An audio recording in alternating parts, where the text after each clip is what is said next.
So I just created this dope website with Wix.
Should somebody have hired a defense squad for the defense squad?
Now is the moment to take control. Listen to your heart and listen to your soul. It tells you where to go every single minute. Now's the time to stand up and bring it. To the fight, to the legacy, to knowledge. Doesn't matter, I won't follow it around in the grass and the mountain, the mountaintop. Now listen everyone, just don't stop. I tried on that one.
All rise for the national anthem of the RPG.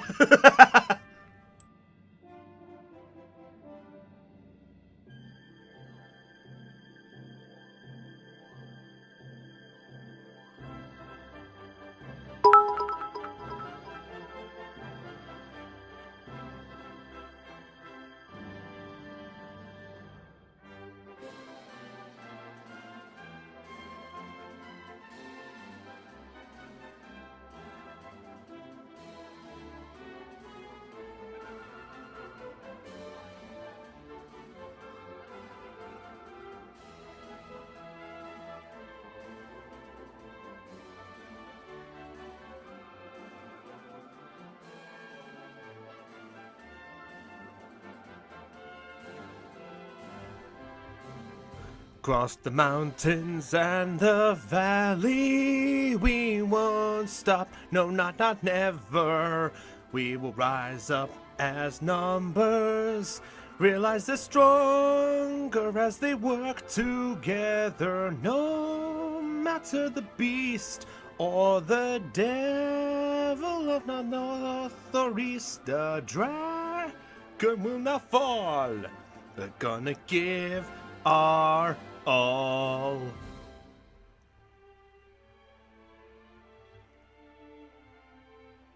Here it comes.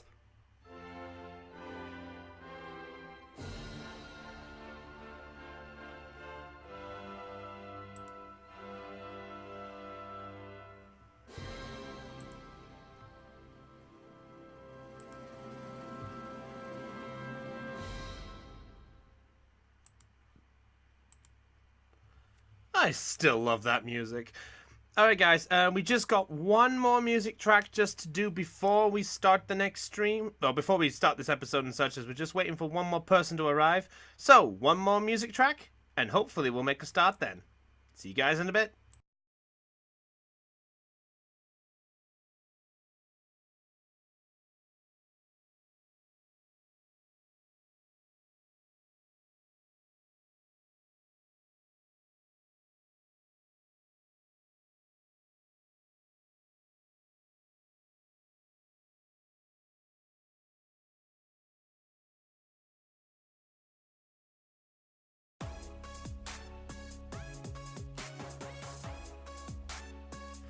Wait, you mean you actually rose for the tune, Tian?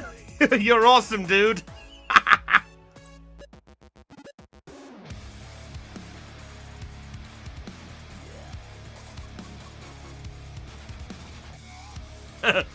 If the people of their class... Tian, if the people of your class are listening to this, I apologize in advance.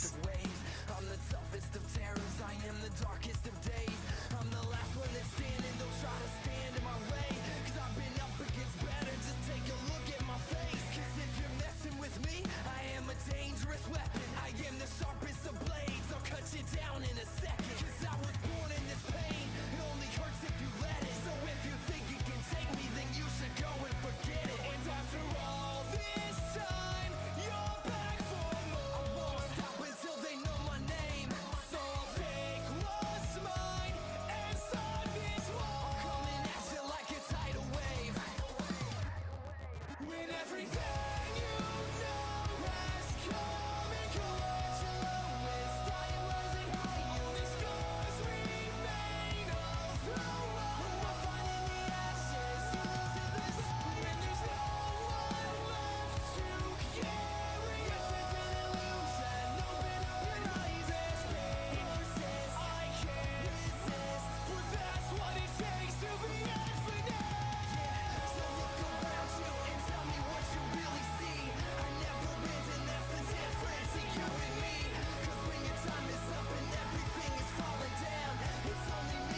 And with that, ladies and gentlemen, the time has hit 0. You know what that means. It's time for a live stream. So let's get right to it, shall we, boys and girls? Oh, sorry, 1 second. Just gotta get everything into last positions here so I can see what's going on.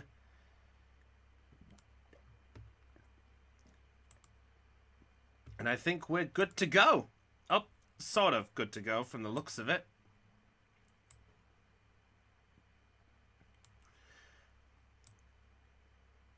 Alright, there we go. Okay.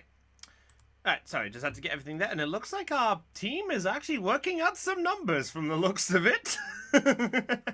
What do you say we surprise them? Oh, shit. What are you Hey, all Brownie. doing? You guys are working out numbers.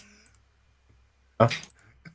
I see. Your point? Yeah, you, Your point? I never said that was bad. Maybe I should have waited to put them in before you planned ahead. Because we were kind of tracking to see how... Oh, there's Alpha. I was already telling them not to look up monsters because that's actually player knowledge. Yeah, that's true. Hello. Hey, Caitlin, So- how you doing? I'm good. What did I miss? Sorry. No, it's okay. We literally Literally have just nothing. started. Oh my god, I've completely forgot. We were This is waiting why for you. I have alarms. No, it's okay. Don't worry about it, sis. By the way, Yeah, how's it's everyone fine. doing tonight? Oh, his I'm microphone good. is crackling. Well, it's it's the afternoon where I am because I'm an American, but... In America. Well, America! it's the afternoon for us, boy. Evening, technically. Technically. Also, I woke up about an hour ago, so... Fair enough. Anyway, let's get ourselves started. Caitlin, we're live on the chat, by the way, just as a I heads up. know. I'm like, trying to turn my computer back on. It's okay. Well, Caitlin is... I didn't catch a word of that. Yeah, it's okay. I think Caitlin said she's on her way to the computer. Hang on. Well, you translate panic well. It's like I master it myself. God But damn. seriously, dudes, I am so sorry. No, it's okay. It's okay. The main point of it is you're here. That's the main point of it. Exactly. Anyway, while this is going on, let's get ourselves our hellos and everything else. So, welcome to Perception Check, everybody. You must have rolled pretty high to find our small little Ugh. stream. So, let's take an insight and see who's joining us tonight. I am Brownie, your dungeon master for tonight. And joining us is our team of intrepid heroes who are, hopefully, going to save the day. We have Yeah. we have Magnus being played by Chopper. Yo! We have Mugbeard being played by Raven. Hello. We have Zelion being played by Dell. hello. We have Trilly being played by Aeon. Who is nowhere to be found. is Aeon, are you still alive? From that, no. Ellen's mic was crackling before, so maybe the mic died. Maybe so. Oh, yeah, that's crackle. That's a crackle. Yep. Snap, crackle, pop.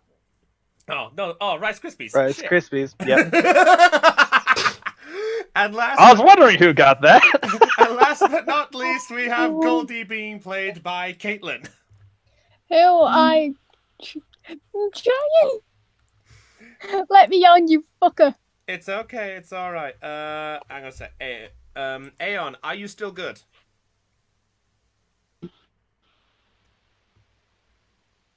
Try going in and out of the call. Oh, let's see if that works. Aeon, talk to us. What's 2 plus 2? 21. Shut up. 6. Hopefully we'll get things worked as things go there. But anyway, Yes. would anybody like a recap of where things have left on the last episode? Sure. Yeah, sure, because finally. All right. Oh, there's Caitlin. She's in the thing. So, let's get ourselves a recap for our viewers who have only just tuned in. Let's get our music playing. And let's make a start. Cue the creepy music. What's wrong with... Hey, what's wrong with Solemn Vow? Like I said, cue the creepy music. Do you actually like it? I Kinda, like it. yes. Oh, glad you do so. Anyway, let's get a recap on what's going on in our intrepid quest. So, last time on perception check, our heroes awoke on the next day after the events of the previous morn. With the recent death of their former friend, Voro, the team decided to gather their thoughts. You make it sound like a sad thing. Let the DM finish speaking. Remember, we haven't started yet. The DM will remember this interruption. Dad. But anyway. Del, what are you doing? You Not spin moving. me right round, baby, right round. Nothing. Anywho, on the morning afterwards, our team awoke and, with the help of the animal knowledge of Trilly, managed to convey some knowledge from the local raven that they managed to acquire from the statue of the Ballaster a couple of days beforehand. It was then that, as they were gathering their thoughts to figure out their next move, that they got a letter being handed to them from Titanus, from none other than Marco, the former bandit who they had managed to help and convert to the side of good. But it seemed that he had chosen to leave the town without much a goodbye to his friends in the face, and just left a note saying that he will return one day when the time is right. But he at least gave them some knowledge of a friend who could probably give them either some knowledge, some housekeeping, or could be some trouble if they get to Helix, in the form of their friend Bash. It was then that the crew decided to make their way to the city of Helix.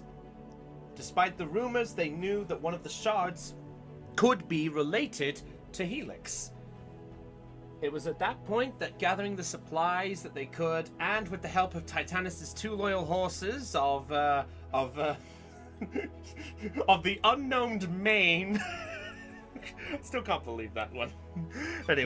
Anyway, but as they were making their way up with the keen eyes of both Goldie and Trilly, they managed to suss out that the crossroads they had just approached were not what they had seemed. With Goldie noticing the sword, they knew that trouble was afoot, and Trilly managed to spot the sneaky arrow that was ready and poised to stop the horses dead in their tracks, leaving them to a very surprised Noel who missed his target and revealed himself known. And that is where we are picking up for tonight's session. So, picking up... Oh, wait, let me say this. Ha, mate, you missed the knees! It's at that point that the Knoll looks up to you and just gives a... just a nasty growl, and you can see him then that he just looks up and goes... "Arr!" It was then that the noise echoed, and it's then that you hear briefly to your eastern side, even though Trilly noticed this, it wasn't converted to the others. You all hear these... "Arr, arr, arr." You hear 3 more noises coming from your eastern direction. Okay. We can handle with this. Murder time! We Boy. can handle some mutts. Yeah, hold on. Is Aeon still around? Oh, I see his thing blinking, but I can't hear anything. Oh, And what do you mean someone's going to die? well, someone interrupted the DM. Yeah, that's Like, essentially you sound like he's gonna die. It's like beep. it. Pay her for respects. Alright. Oh. I hear noises. That was probably from me. I was clearing something out of my eye. Alright. Aeon, can you hear us at all, dude? Because I can't really hear anything. I apologize about this, viewers. It'll be here in a minute. Oh, he can hear. Oh, good. Okay, sorry. You can see our Discord group right here on our live thing. Okay. Right. Yes. Is your Maybe, voice connected to the call? Is your voice connected? Check your mic settings. Yeah, check it's You not. do have a. Yeah, check it's not push to talk again. It could be. It could have set itself to that. But anyway. I'll be honest, that's happened to me before. Yeah. Blade saying if you can hear us, shoot up a flare. Wait a minute. I was about to suggest that he check his detachable mic because it could be fucking up. Could be. Anyway, while we get things sorted up here, I need everyone to roll initiative. So, All right. Shit. This is our D20 plus our initiative bonus, right? This is your D20 with your initiatives. I need everyone to roll your blocks, please. Initiative, intimidation. Oh shit! Initiative. Where's my initiative? Please work. All right. I have a new phone screen because I accidentally cracked it yesterday. Oh, dear.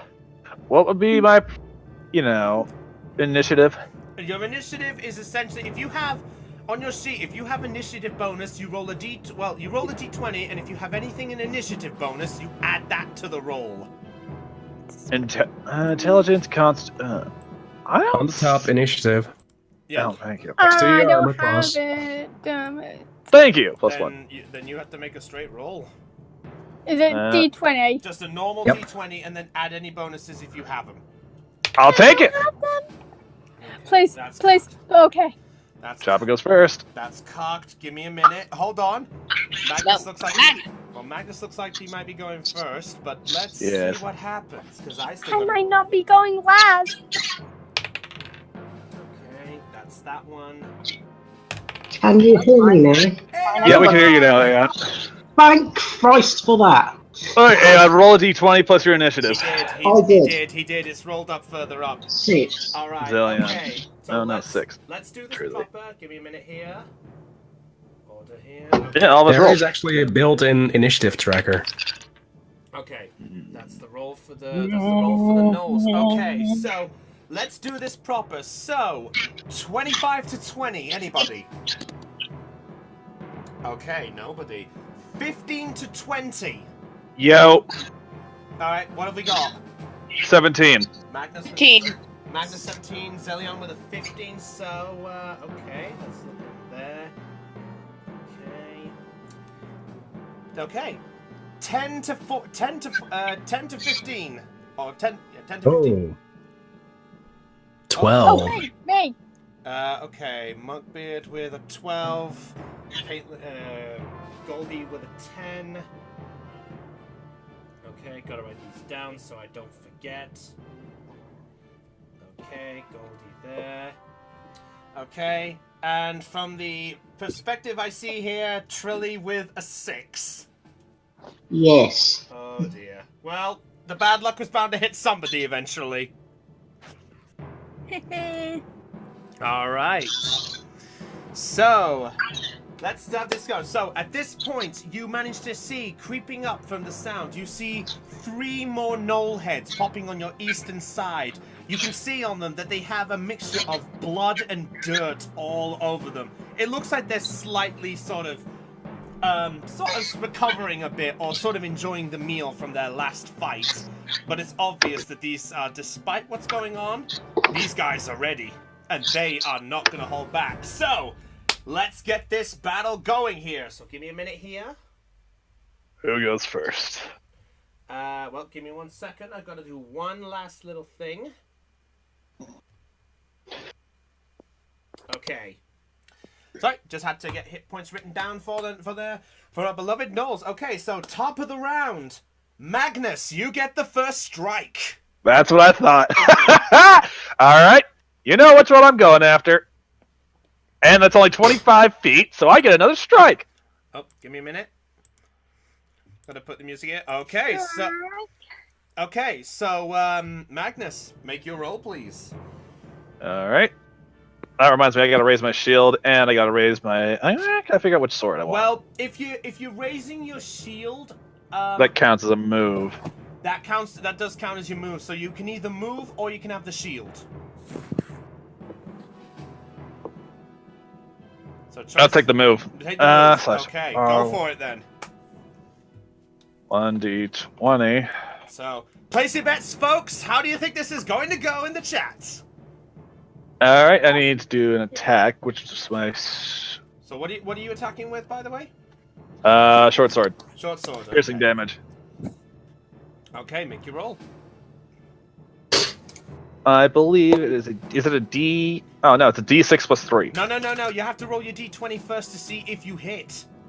Oh, that's right. D20 plus what again? Sorry, it's been a while since I've attacked anything. D20 plus your strength modifier, I believe. Plus 3. Yep. So plus 3 to your attack roll. It says so on your Oh my D&D god! sheet. Natural one. Oh! Oh dear. Okay, so No, it's gonna happen. So Magnus, in the quick rush to be the hero who's like, you're not getting another strike on me, you rush forward with your sword, and as you go forward, you're screaming, going, ah! And as you do so, you trip on a nearby set of logs, and you just stumble forward and just land face first right into the mud. The gnoll looks at you at this point and just goes, You're next. Great job, oh fantastic hero. What else? Okay. What I else do you have planned? Oh, quiet you. I just shake my head. All right, who's backing me up here? Well, we'll see what happens. You can't say much else than that. Okay, is that it for your move? Since I already moved, I already tried to attack. I Yeah. can't raise my shield. And you can't do your and you can't do a bonus unless you hit, I believe. Unless it's Also, if he tripped, he also has to get up again, so he can't move. I'd say you more stumbled than tripped. I'd say so. I'll let you have a stumble at this point. So you're sort of on a knee, so you still got a movement, but I'd say I'll raise my shield at this point. Okay. Because I know what's about to happen next. I'll allow that. So I'll allow that one to happen. Okay. So with that, is that it for your turn? Yeah, it's the end of my turn. Okay. So Magnus is done with his turn. Next up, Zelion. You're up next. Please don't suck like him. All right. I'm just oh boy, how do I get this to?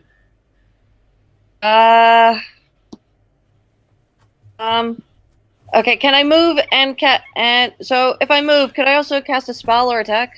Yes. Yeah, moving is your own thing. If you attack, it's either with a weapon or with magic, so it's up to you. So you can still move and do magic. Okay, does putting away a weapon count as a move? That counts as an action. But you can cast a magic even if you're still holding a weapon. Wait, it depends if you need movement with your... wait, what's the spell? What are you going for? Just so I can look this up. I'm going... Okay, my spell... Do I want to say it? Well, tell me what you're going for, and we can figure... And I'll tell you I'll tell you what you need for it, so I can make sure if it's right.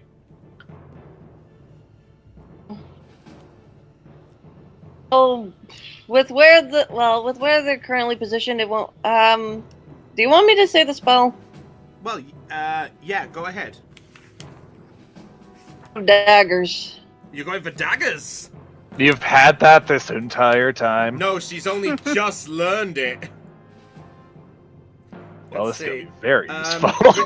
Read me the thing again so I know exactly what it does. Okay, you fill the air with spinning daggers in a cube 5 feet on each side, centered on a point you choose within range. A creature takes 4d4 slashing damage when it enters the spell's area for the first time on a turn, or starts its turn there. How dumb are they again? How dumb are they? Right, if you look, let's see, intelligence, well, I already told you. They look pretty dumb to me. Wisdom, they are quite smartish, but they're not the dumbest. In other words, they are about average, I'd say. Okay, so they're average. Oh boy. Alright, so you're going with Cloud of Daggers, so let's see. Yep. So basically, you have concentration. So let's see. Tell me, where are you putting it? I was gonna put it somewhere near the group, but if they're smart enough, but I guess my concern is if they're smart enough to know to avoid the area of potential demise or not. Well, I'll say if you'd like. Let's see. I'll tell you what. I'll do something for the gnolls at the point when you cast the spell, but we'll see what happens. All right. So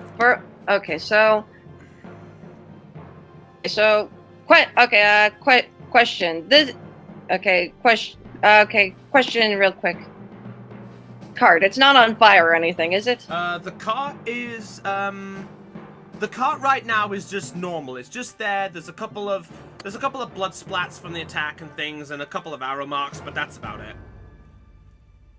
I run. Okay, so hold up. It's 25 feet, and I have a movement of 30 feet. So, kind of run over to this cart and kind of hop into it. And I pull out one of my slivers of glass and cast Cloud of Daggers. Okay. Right. Hold up. Right around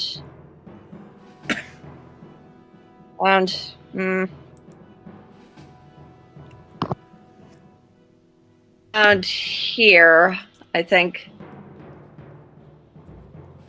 Wait, is it like only in one square or in like?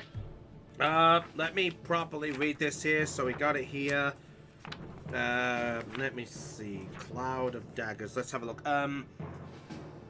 You fill the air with spinning daggers in a cube 5 feet on each side. Okay, so how this works is you select the target square, and then what happens is it's going to fill 5 feet on each one in a cube. So essentially you have a 9 square radius. So you choose the center point, and then the other 8 squares around it become an area as well. So, let's see. So I choose one square, and the areas around it become the rest of it, yes. Okay, so... Okay, I guess I'll cast it on... this square? That square there. Okay, so just to verify, you're doing it on... if I do it as a head mark here, you're doing it on this square here. Yeah, I believe so. I just don't know where the daggers are gonna. Okay, so with a flick of your hand, and you gently focus for a brief moment, holding the piece of glass in your hand, and with it you flick your hand up into the air, and you watch as the piece of glass flies through the air, and it shatters right in the spot, and it's then that a thick of pink fog suddenly begins to fill and then turns grey, and it's there that you hear the sound of and this is now the radius of the cloud. Well, damn! Wow! That seems a bit big, though. I would think the edges of the cube, not That's a 15-15. outside of the cube. Basically how it works is you fill the air with spin daggers in a cube 5 feet on each side. Oh, Each side of a 5 feet cube. It's gonna be smaller than that, to be honest. So it's a 15-foot cube on either side because you include the center. 5 feet. Oh, okay, it makes sense. No, it would be the edges of the cube, so it's 5 feet total. Oh, so it's just Cube. one. So it's just one square. Yeah, that would be more logical for a level 2 spell. Yes, because yeah, you're right. It is overpowered. Okay, that's my bad there. That's my bad. Bad. I'm new at the cube mechanic. New at the cube mechanic. I'm sorry. Don't worry about it, Brownie. So it's a smaller square, right? Yes, It's not just one of the the regulars. regular square. Yeah. So basically, it's just there. All right, but Eventually, you can actually do wall. Hold on one moment. Okay. I forgot there's something I should have done beforehand. There is one other person, or one other situation, should I properly say, who needs a bird odor in this as well. We should probably not notice. Hey. Sorry about that. I accidentally Yeah, pressed boy. cancel. No, it's okay, don't worry. Alright, so with that, you watch as the glass shard fills and you see the cloud begin to form. So, is that it for your turn, Zillion? Okay. Cast a spell. I cannot duck down into the cards. That counts as an action, doesn't it? Yes, it does, I'm afraid. And then let's see. Can I still do a bonus act? No. Let's see. I guess could I still cast Bardic Inspiration? Bardic Inspiration, I think that counts as an action, I think. Let me have one little glance, just to be sure. Bardic Inspiration. It counts as a bonus action, so yeah, if you want to use it, go ahead. Okay, so... okay, so...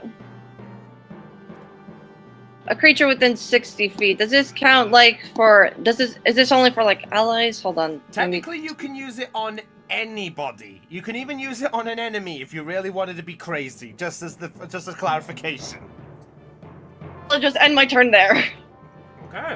Not gonna risk inspiring the gnolls. Alright, so... Oh, you select who. So, as you perform your action, by the way, when you jumped in the car and you did your thing, you didn't notice that you jumped up and you landed on a small piece of tarp. And as you adjust yourself on the top, you suddenly hear this... What? I kind of perked. Well, it's is it still me? Yeah, but I'm afraid you've already used your action and things, so you can't do much else. But you do hear this. You do hear the little scream that comes from the cart. So with Can I at least react to it? I'd say go ahead on this occasion. I just kind of perk up at the noise, and I'm just like, what the heck? Okay, is that it for your turn?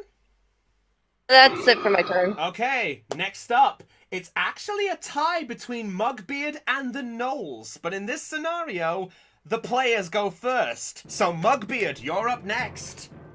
Okay. Yeah, Attack I'm with orders allowing stuff. this once, just as the heads up. Yeah, technically I shouldn't have allowed it, but I'll allow it. Oh, Mugbeard with a. Ooh. Oh, no, none of them hit. Damn. None of them Oh, good. hit. Mugbeard's helping me out. So basically, the armor's too high on him. So Mugbeard, you go forward and you're like, here, let me show you how it's done. You swing with your quarterstaff, and he actually dumps to the side, and your quarterstaff gets stuck in the bush for a little bit. And with your free hand, you lunge with the unarmed strike. But he just ducks out of the way and misses it. And it's then he looks at you I'll get you next time. He just looks at Show you me and how goes, it's done, you say. All right. Now, No, I was just shaking my head. all right. Now, it's the Gnolls' turn. Oh boy. Here we go! I finally get to play! Alright, so, let's see. How do we do this? Let's see here. Okay, yeah. Let's do this. So, with the sound of the scream coming forward, you see the three Gnolls. Well, actually, this comes down to Zelion. Zelion, you look and you notice that the sound of the scream has alerted the other three Gnolls on the other side, and they sound like they know this noise altogether. Huh? Oh boy. So this one is going to move 5. I'm actually going to give it a wisdom to see if it notices anything of the fog. Okay. You'll love this. 10! All right, so it's actually it actually rolled a 3, so it thinks it's none the wiser. It's just blunt straight ahead. It doesn't look at much else. So Del, roll your damage for your spell, please. Oh shit. Okay, it's 4d4, so Yep. 4d4. 8 points of damage. Okay, so Zelion, you notice it, and in a blink of sort of like a sort of anime sort of smugness, you watch as the node charges through the fog, and at that point you sort of just smirk and go, "Oh dear!" And with a click of the finger, you hear this, and when you notice the knoll coming out of the fog, you can see it quite damaged by the blades. You can even see one of these phantom blades stuck into the back of it, and then it disappears within an instant. Why? Like, couldn't it have gone round the that? It could have done, but I basically rolled it to see about it if it would actually make a beeline or whether it would be smart enough to look at it. Right. Right. Well, remember, they're dumb creatures, so I have to make sure if they're dumb or dumb. Okay, so 8 points of damage. That is... Okay, that's that one there. Okay. Basically, they saw prey and went for it. Yep, that's essentially it. 20, 25. And it's actually going to lunge there. So it is actually slightly lower. So it's actually going to go with a bite attack. And it's going to have disadvantage because technically, Zelion, you are slightly higher than it. Let's have a look. So, what's your armor class, Del? My armor class is 13. Wait, are you about to attack? Yep. Okay, okay. You're about, okay, so you haven't made the attack. Okay. Hold up.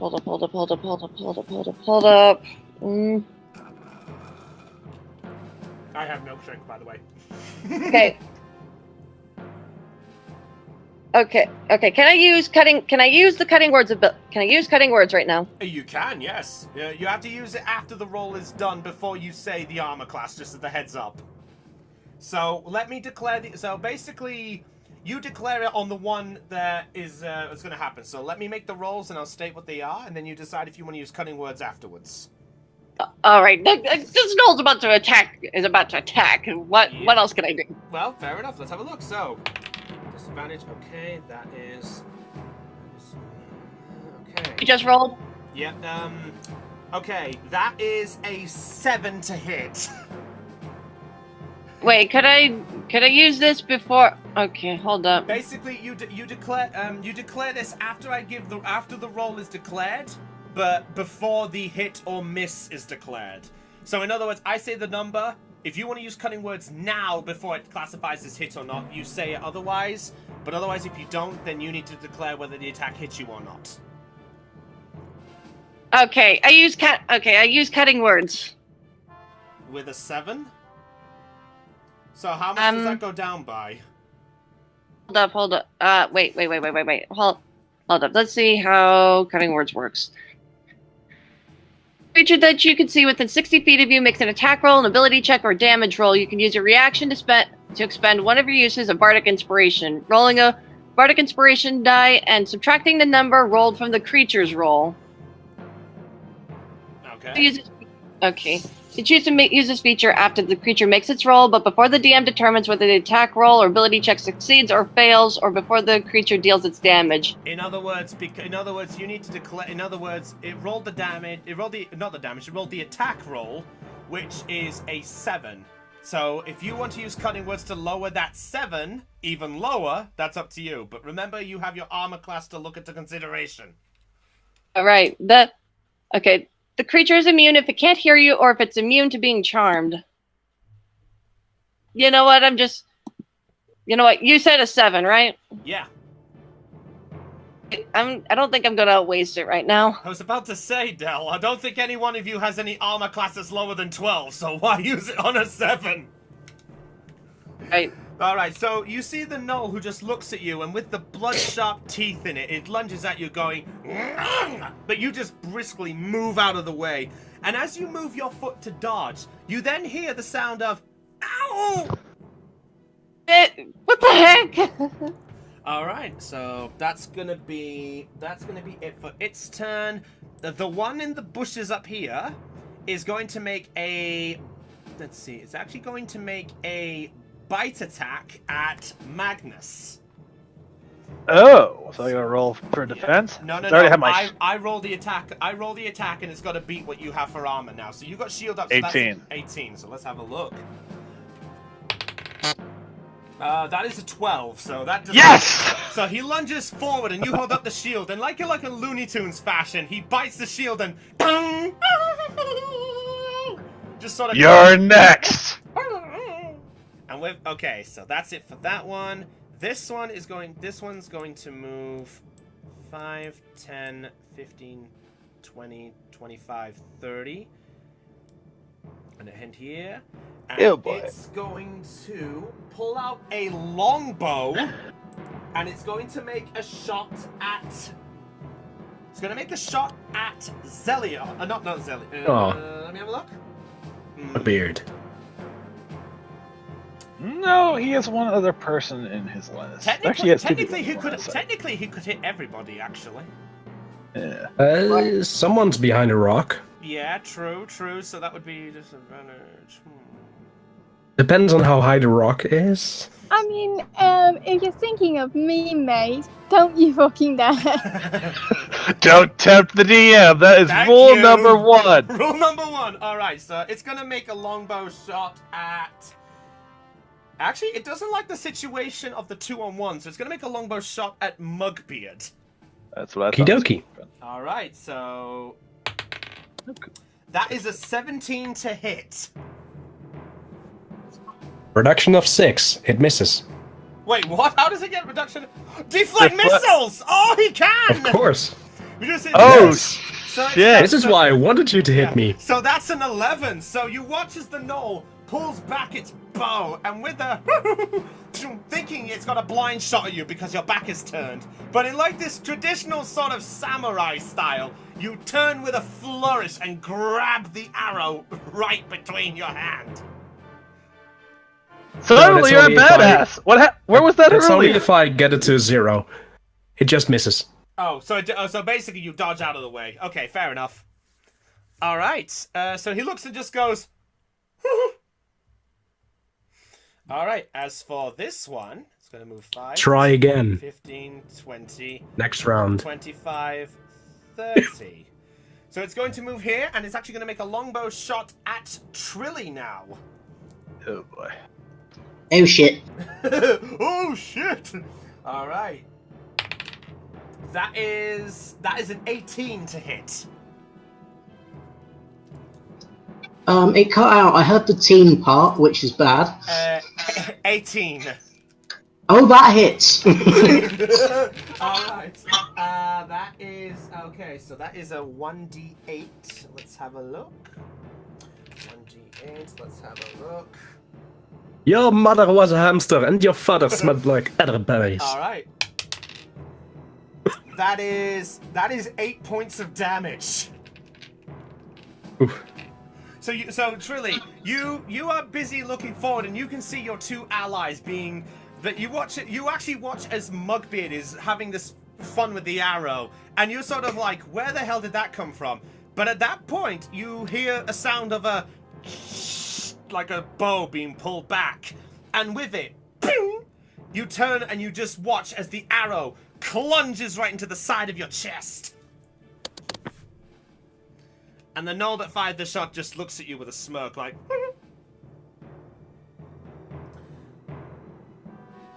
Okay. So you got the 8 points off, yeah?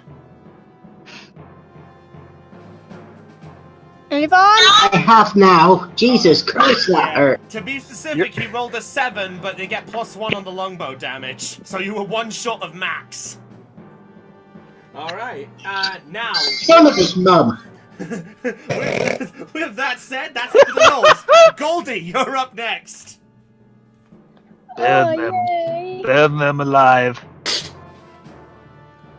Alright, can I move my character? Yes, I can. Wait, let me Let me just have a look around. Oh shit. You know what? I'm gonna go round here. Okay, so that's 15 feet. Okay. And I'm going to wait. Guiding bolt. Guiding bolt. Which one are you using it on? The one that I'm facing. The one that's opposite you. So the one that took a shot, Trilly. Yes. Okay. Roll your attack roll, please. What? Attack roll. So, That's D6, isn't it? No, it's your D. That's your D20. Let's see. So D20 plus your attack roll, I believe. All right. Well, let me just double check my attack. Yeah. Actually, let me double check it because this is the one thing I never checked when I looked at clerics. Let's see. Attack. That they have attack. Okay. So your attack mod. So basically, to attack with a spell, you roll a D20 plus your proficiency bonus if you are. Let's have a look. If you're proficiency in wisdom, which I believe you are. Yeah, plus 2 proficiency. Yeah, and then add your wisdom modifier as well. So +4. So that's +6. Add 6 to your roll. Wait, how? So How is roll a D20 and then add 6 to the roll. Wait, why 6? Because I have +2 proficiency and +2 wisdom, so that should be 4. Okay, so +4. Sorry, I thought you said +4. I thought that was 4 for wisdom modifier. Sorry, so +4 to your roll. Oh no, I wish it was. so does the party. Alright. Level up a bit more. That's a 6. So oh, that's 6. That does not hit. You conjure the bolt within your hands and you flung it forward. But as you flung it forward, the gnoll who notices this, he looks forward and just ducks out of the way just briefly, just to quickly get out of its sight. You can see that it does sort of scorch his sort of brownish hair on the top, and he just sort of.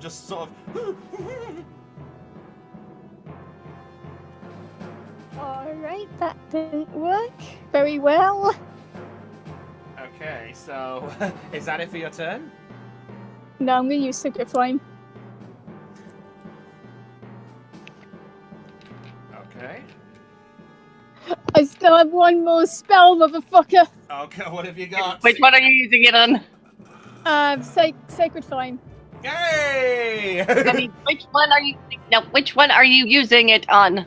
The same one. Same one, okay. Roll your attack. Roll your attack, please, with the same as before.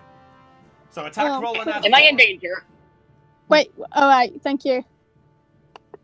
Come on. 8. Please. No, that does not hit. Damn it! No, that does not hit. So you go for the spell again, but noticing the fire this time, he sort of does like a and ducks out of the way just a little bit more as you try to go for the head, and you just watch as it's sort of laying on the ground, almost like a dog. But then he sort of bends up and looks at you like, Oh, come on! all right. So is that it for your turn? That has to be. Wait, I'm just gonna ask Trilly, how much HP do you have left, mate? Who got shot? That was. I did. Yeah, Trilly. Then how much HP do you have? I'm 8 points down. And what have you got normally? 26. So you're on 18 right now. Right, Yeah. you're fine. You don't need healing. Next. Okay, wow, okay. How hospital? Yeah, Goldie's Hospital 101. You're fine. Next. Love you too. All right. With that, Trilly, you're up Now next. serving 2. Order ticket number 3. Come to the healing booth, please. All right, Trilly. Okay. Of the 2 gnolls in the middle of, have either of them been hit? Yes, the only one that's been hit is this one. Only that one. Yeah, that one's been hit because of Zelion's dagger spell. Blade's going, meanwhile, medic! Magic. Yeah, from where I'm standing in the cart, I'm not really going to be able to shoot that one. So, I think. Okay, I'm going to shoot over Goldie's shoulders at the one directly across from me. Okay, because you're technically higher up than it, I'll give you advantage on it. Because technically the cart is a little bit higher up than him, so I'll say you have advantage on the roll.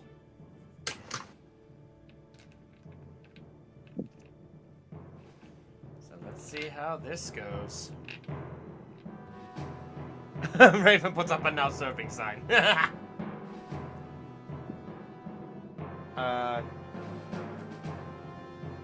Aeon? Yep. So make your attack roll then, please. Yes, isn't it?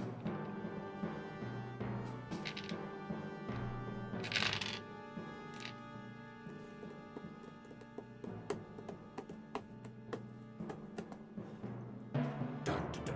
24. That hits. How the fuck did I get Damn! Damn! That hits. Okay. Okay, Oh, yeah, and yeah, 24. That definitely hits. So roll your attack, please. I get to make 1d6 because my hunter's mark. Oh God, he does.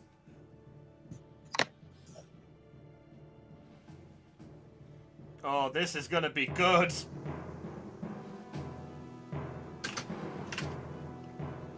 Ten points of damage. So, truly, in the sense of, right, I've had enough of this, you pull your bow back and steadily just closing one eye and looking over Goldie's shoulder. With the faith that Goldie trusts you because of the shot, you fire it straight over the shoulder, past Zelion's side, and straight into the shoulder of the gnoll that was just there. You watch as it cringes and sort of. It is looking badly messed up. Wow, you actually managed to hit That's my something. turn. That's your turn. Okay. Top of the round.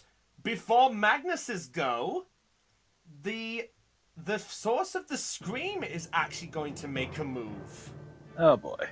Wait, what? You forgot? Oh boy. So the source of the scream, at the point as it's sort of going on, Zelion, below you, you see the top beginning to move. The top moves and you're briefly standing on it. And with one little... In fact, hold on 1 second. It's actually going to make a strength check. That is an 8. So the figure sort of tries to struggle out of the target, but it sort of pulls and sort of things. It can't seem to find its way out. It just sort of sits there, and you can sort of hear crying. What the heck? Can I do anything? Only on your turn, I'm afraid. But that's it for this. That's it for the figure's turn. Magnus, you're up next. Do we actually hear the crying as well? Or are we too far away? Make a Magnus and Mugbeard, make a perception check, please. Sure, Oh. I'll allow you both to make a perception check. Perception is a +1. Okay, good. Yep, 7 for Mugbeard. 1d20. A 20. A 20, right. So, Mugbeard, with you sort of dodging the arrow, it sort of briefs you, it sort of distracts you from like, okay, I'm ready for the next one, I need to stay focused, so you don't hear it. Magnus, with the sound of the crying, despite being under the tarp, your huge orc ears, you can... Tarp, I'm under the shield. No, I meant the figure underneath the tarp in the cart. Oh. You can hear the crying just briefly, and you can hear this muffled...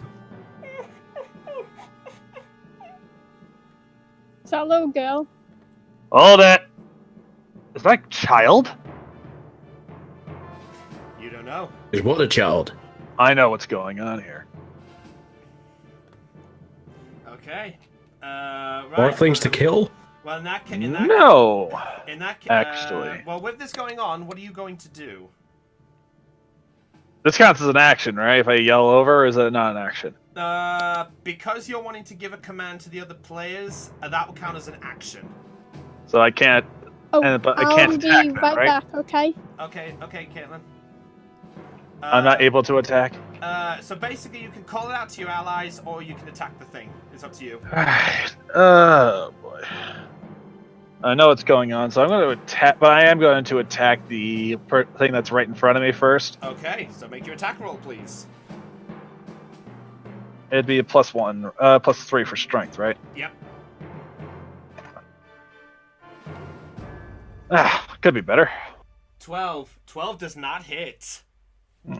So despite what's going on, your ears are too focused on it, so you run with the sword, and he literally just sort of sidesteps out of the way despite being sort of knee-deep in this bush. He looks at you again going,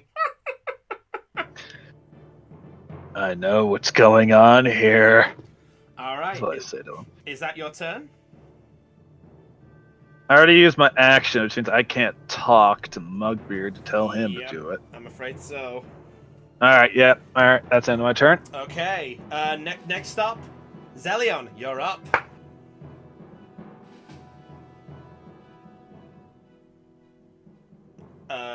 Del?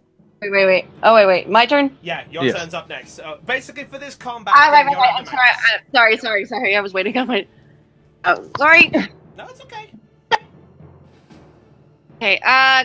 Okay, question. Does me switching out weapons count as an action? No. It only counts as an action if you're putting the weapon away for good. If you're switching a weapon, I'll say I'll allow it, but it depends on what weapon you're switching it to. Okay, so can I switch out my crossbow for my rapier? Oh, easily. That doesn't count as an action. You can use that easily. Okay, Okay, with the knoll in front of me, I switch out my crossbow for my rapier. Hold up. Can attaching an item to a weapon count as an action?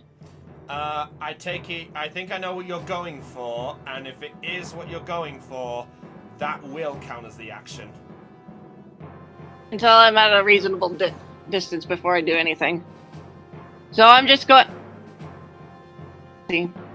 So let's see. I'm just going to attack the knoll in front of me with the rapier. Okay, make an attack roll, please. Oh, that's... Wait, hold up. Roll 1d20... No, wait. Not 1d20. Attack... No. Attack D20 first. D20 first plus your strength modifier. Plus strength. I've got 0 of it. So just roll a D20 as normal. 15 just hits. 15 just hits the knoll. Okay. Good to know. Make your attack roll, please. My damage is 1d8 plus 2, so So a let's D8 see. plus the 2. 1d8 plus 2. Whoosh. 7. 7, okay. So, you watch, so as you watch the knoll sort of screaming in pain from the arrow shot, you look at it and you go, now's my chance, and with it, you strike your rapier right into the chest of the knoll, and just as the knoll sort of screams to pull away, you slice towards the strike of the arrow, and with it, you make a clean cut right between it, and the knoll, with one last falls down dead. Oh, Scratch one knoll, but holy shit. By the way, guys, in case you wondered, he had Natural one? No, he had 1 hit point left. Seriously? He had 1 hit point. Actually, I lie. He had 5. You lie. Yeah, he had 5. Yeah, he had 5 hit points. Well done, Zelion. You killed your first foe. I killed a bandit once before. Okay, you killed your first beast. Okay. Okay. Anything else? Woo. Anything else you want to do? I actually check what's under the tarp. Real quick. Because you got the attack. I'll say I'll allow it as a bonus action. Go ahead.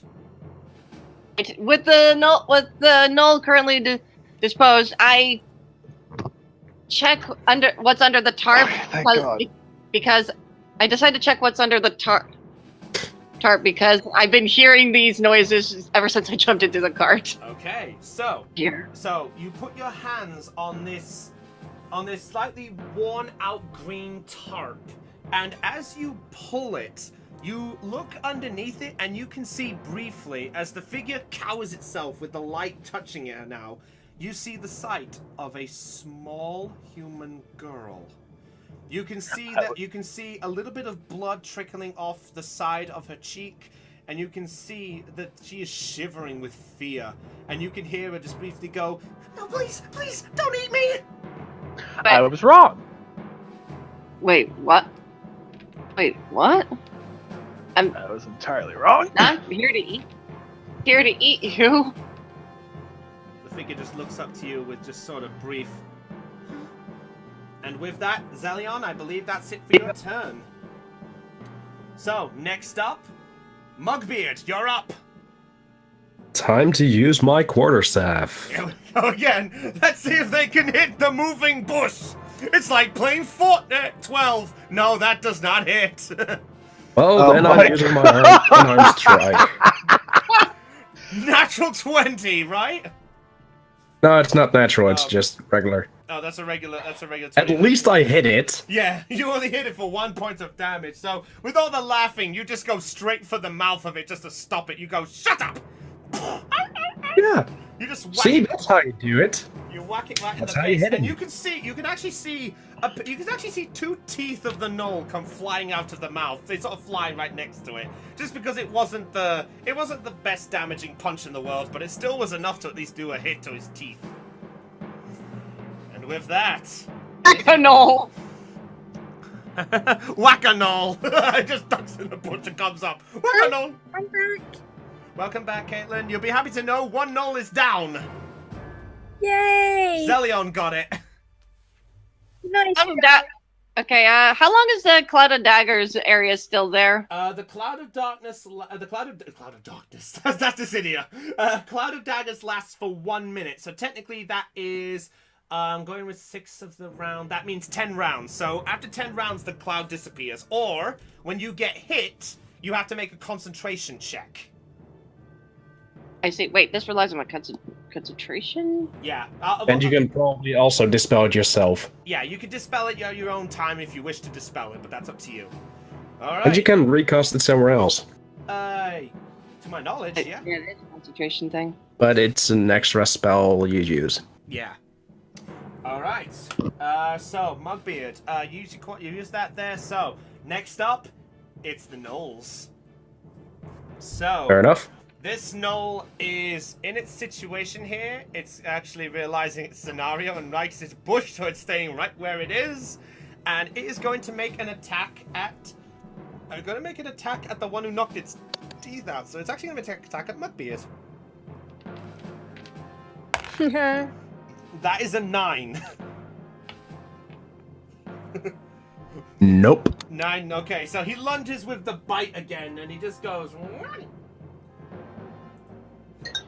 Which does it... Oh! Del's pop... Suddenly a phone call appeared in the battle. Hang on, time out, everybody. Okay, no.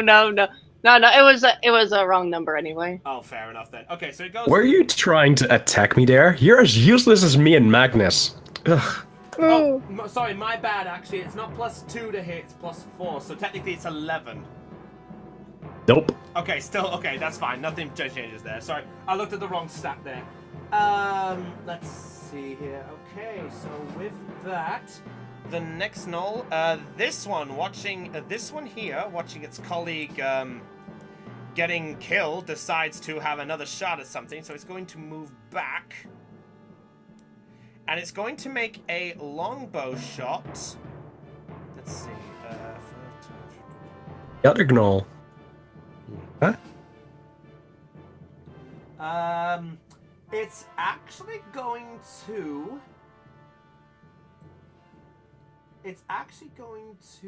Let's see. It's going to make a longbow shot at Zelion. So let's have a look. Okay. That's still within range there. So that is That is an 8. That's it. That's an 8. Yeah, My armor 5. Okay. It's 5 plus 3. 3. My armor class is 13. So no, it goes for the shot, and once again, you notice it coming, and with the top, you actually manage to flick it round and catch it, almost like a helicopter style, and you literally catch the arrow in the top, and you just hold, and you just simply put it back on the ground next to the girl, and you just look over, and you see the knoll just slightly annoyed at this sound. Try me again, I dare you. As for You're not here. as for this one, Here. Ha! Yeah. Shut up. I just go like, you missed me. He's going to miss me as well. and this one is going to go right up to Goldie, and is actually going to go for a spear strike with 2 hands. You fucking there, mate. I will bash your head in. Let's find out, shall we?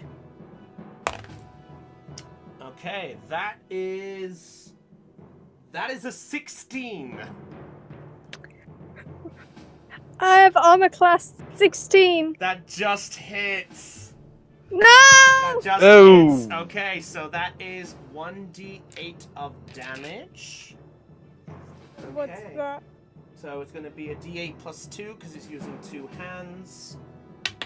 Oh, that's caught. That's a caught die. Can't use that one. You got lucky there. It's 5 points of damage. How much HP do I have? That should come down to looking at your end of it. I don't have the updated one. All right. We can have a quick look at this. Sorry. No, it's okay. It's okay.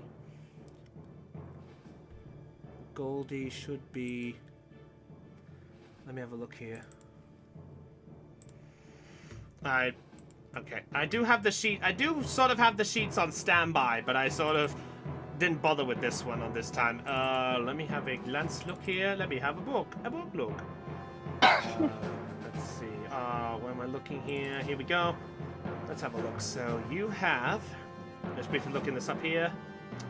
Oh wait. Okay. No, not that one. That should be right. I don't think we have the updated one from when we did it on the last bit there. Goldie there. You should not only have 9 hit points. You should not have 9 hit points. I'm sure of it. I Wait. do have 9 hit points right now, but I remember we updated it. Yeah, that's what I'm just having a brief look at. Does anyone have access to the D&D Beyond campaign? Actually, no, hang on. I got it right here. I do. According to this, she's got 23 max hit points. Okay, so she's taken... Does that sound right? Yeah, that sounds about right. Yeah, so you've taken 5. You've taken 5. So you're on 18. Okay, so 5 points, that's still a bit. Yeah, that's still a bit there. So it goes for it. And as it stuns with the spear, it sort of goes sort of straight there, and it sort of stabs you right in the leg. You bitch. Alright, that's it for the Knoll's turn. So, next up, Goldie, you're up. Instead of the arrow in the knee, like a good memer, you went for a spear in the knee. I'm disappointed. Belch fire on it! Just be careful though, remember, it does it in a cone and it doesn't care what's in the path. Yeah, I can still get you, mate. Okay. Okay, wait. A cone. Like, wait, is this like... Wait, if she breathes fire on it, would this hit me in the cart? Yes. Yes, it will hit. It would hit you, the cart. Wait, do not breathe fire! Do not breathe fire! Please do not breathe fire! Fire! I'm not gonna breathe fucking fire. The Fire at panic will. in your voice just now. Oh, this fire is out of control. We're gonna burn this. Sorry, I couldn't resist. Okay, so what are you doing, Kaylin? Oh god. I have a dagger, so I'm gonna use that on him. You're going for the dagger. Okay. Roll your attack roll, please. My attack. Wait. I'm surprised you didn't go. There's- What you surprised at? No, I said I'm just surprised you're going a physical weapon this time. Yeah, because I want to. Do you mean strength? Yeah. If you're attacking, you roll and add your strength modifier. Oh fuck that! I'm using guiding bolt then, because at least then I can get more bonuses. Let me have a look, because I think guiding bolt. I think you're technically close. It would be classed as disadvantage. I think. But I can go back. Yeah, you can move and get within range. But if you move out of his range, he gets an attack of opportunity. Yes, he does. So he gets a free attack on you if you wish. Wait, so if I move, he gets a free attack? Yeah, basically, Yes. the moment you are within 5 feet of an opponent, you are both classed as in combat. The moment one of you moves away, they are classed as attack of opportunity. So it's like, I'm getting out of here. No, you don't. Wow. So, Okay. it's up to you. Just remember, you do have I believe you have another physical weapon, don't you? I think you've got a mace as well. So you've got a mace and a dagger, if I recall. Yeah, but I'm still gonna use guiding bolt. I'm gonna go back here. Okay, so just remember, you can't take the same space as someone else. Ah, Yep, so Alright. first of all, beforehand, it's going to get an attack of opportunity at you, so it's going to make a strike at you as you're backing away. Oh wait, it gets an attack and opportunity anyway, like first time?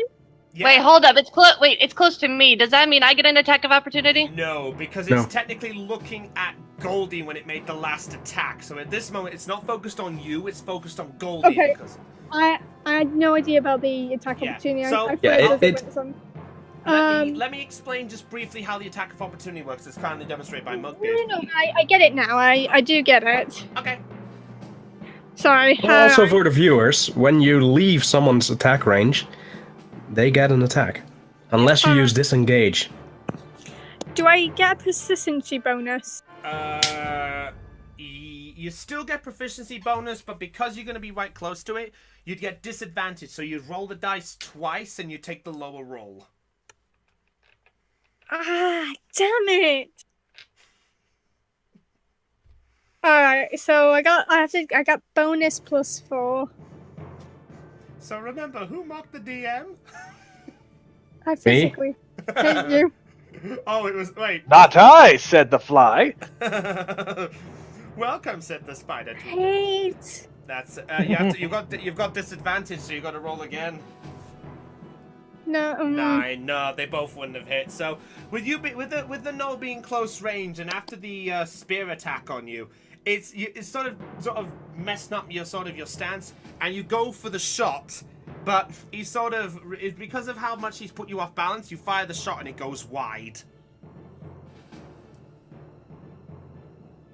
Oh well. Shit. I hate you instantly with every fiber of my being. Okay. All right, is that it for your turn? Yeah, has to be. Okay, next up, Trilly for the last turn of the round. Okay, of the two gnolls to the east, which one has been hurt? Right now, none of Yeah. them. Or rather, Neither of them has been hurt. neither of them. Well, actually, technically, make a perception check. Yeah, that's fair enough. Yeah, make a perception check. Oh, no, I know. That's the name of the show. Hey, now you get why I called it. Natural 1. Okay. You're blind. Yeah. Halfling. because of Goldie and the cart, Nope. you can't see a clear shot at both of them. Halfling luck. Because of my halfling's natural luck ability, I get to re-roll any natural one. Okay, go ahead. Roll again then. Imagine it's another one. No, never mind. 13. Thank okay. God. Okay. The closer Which one, god? the closer one, you can tell has not been hurt at all. The one at the back is too far away to tell, but you can sort of see him sort of stumbling just a tiny bit. Okay, then. Oh, hang on. I killed the last one, didn't I? That I marked. So can I move the mark? And the answer is. Yeah, technically, you did the mark on the knoll, and then Zelion got the kill on it. Yeah. Okay, so I use my bonus action to mark a new creature, which is the guy at the back, Yep, that's bonus and action that can then happen. I will aim and shoot the bugger. Alright, so which one are you aiming at? Shoot the bugger. Who left? The one at the back. Okay, make your attack roll, please. Who just dropped out of the call? Caitlin. Yep. It's okay, she'll be back in a sec. 23. 23 23. hits. 23 hits. Make your damage roll, please. Nice. Okay, Nice are roll. they actually damaged? Because then I get to use my Colossus Slayer on them and do more damage again. I can tell you right now, he actually... Okay, I was going to keep this hidden, but I suppose now's the chance. He has actually been wounded from the previous fight. Fantastic. Yes. I was nice Damn enough to message. have one of them as a slightly wounded one from the previous fight, because let's just say, you may have timed things. Let's leave it at that. Okay, so that's 2d8 plus 1d6 plus 3. Oh my god! 2d8 plus 1d6, add 3. Trilly's becoming the beast killer here. 10. Oh well, Okay. good 10. enough. 10. Alright. How do you want to do this? That was just what it had left. Trilly's gonna eye up the one in the back, line up her crossbow. The Wild Mother sends her regards, and right through the eye socket. So as you fire the shot, you fire it between Goldie and the other Knoll, who just watched this arrow just fly by like, what the? And with it, the one at the back, who seems mesmerized by the shot, just looks and goes, "Arr!" And in the last answer before I had the chance to dive, it gets flung with the eyes, and it gets pinned against the rock. And you see it lie lifeless. It is dead. Ooh. Pretty. It had exactly 10 hit points. Who's next? Alright. Me, pick me. To kill you? Okay, Trilly turns and shoots at my bit. No. I don't think that's how that works. A volunteer! I volunteered as tribute. Okay. Alright, with that, top of the round, the figure is going to make her move and actions. So the figure in the cart, the small girl, looks up at Zelion with a sort of brief look and just goes like, "You're not gonna hurt me? Who are you?" Okay. Okay, can I... You Say can, or do anything? you can respond in this point, yes. Okay. Okay, she just asked me who Yes, am I, right? She's asking, "You're not gonna hurt me. Who are you?" I just give her a reassuring smile and just say, and just say, I'm a hero. A hero? You mean you're here to help?